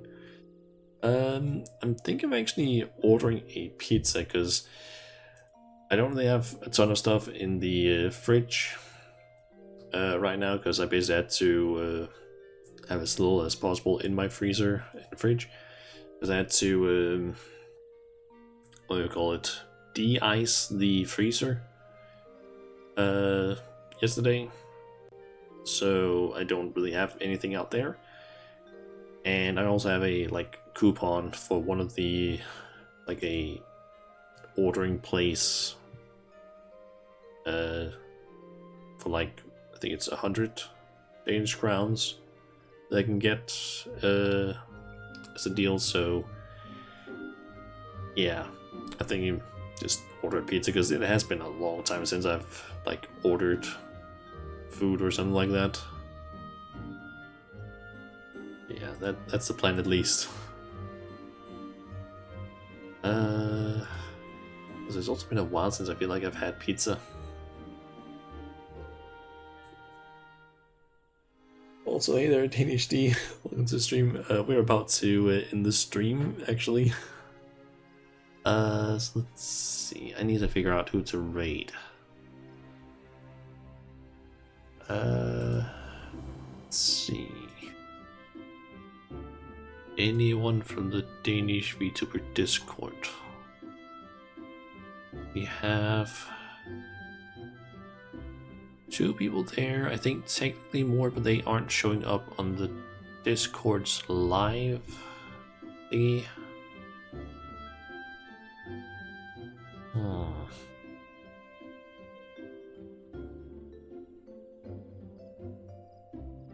Let's see. We quickly try and check how long these people have been streaming for. Mainly just so I don't raid them when they're potentially about to end their stream.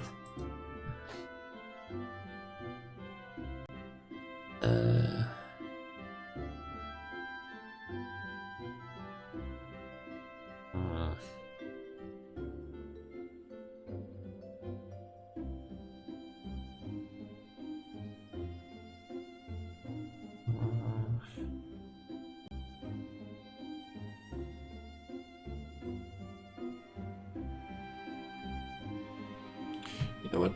Let's go with Thumpin'.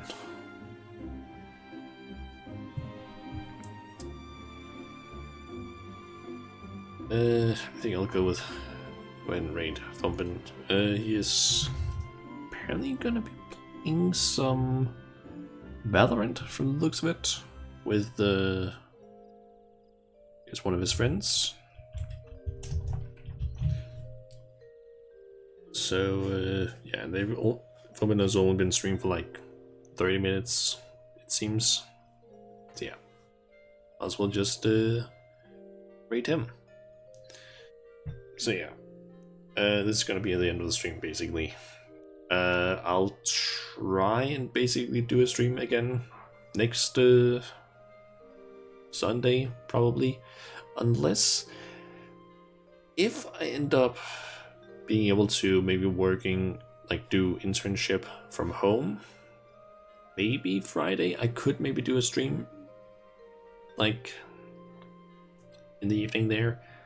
We'll have to see. It depends on if they're fine with me doing like internship stuff from home, if they feel like I'm used enough to everything, but we'll see. But yeah, plan is basically just to stream again next weekend, Sunday next weekend. It'll probably be more Final Fantasy. I don't know what I'm gonna be doing exactly. I still have some stuff that I could mess around with, like there is I still have 2 role quest lines that I haven't done, and the final one for that, like the capstone quests for that. That would maybe be like 2 streams ish, I forget. And I think I also have some other things I could do. Could technically just do a quick riding stream in Austria, for example, or a fishing stream. That's also a possibility. You kind of want to catch some more fish. I guess we'll see. I'll figure that out at least, but yeah. Thank you everyone for coming by and watching the stream and chatting and everything. It's been nice. But yeah, we're gonna go ahead and raid Thumpin'. So yeah, see you guys next time. See ya.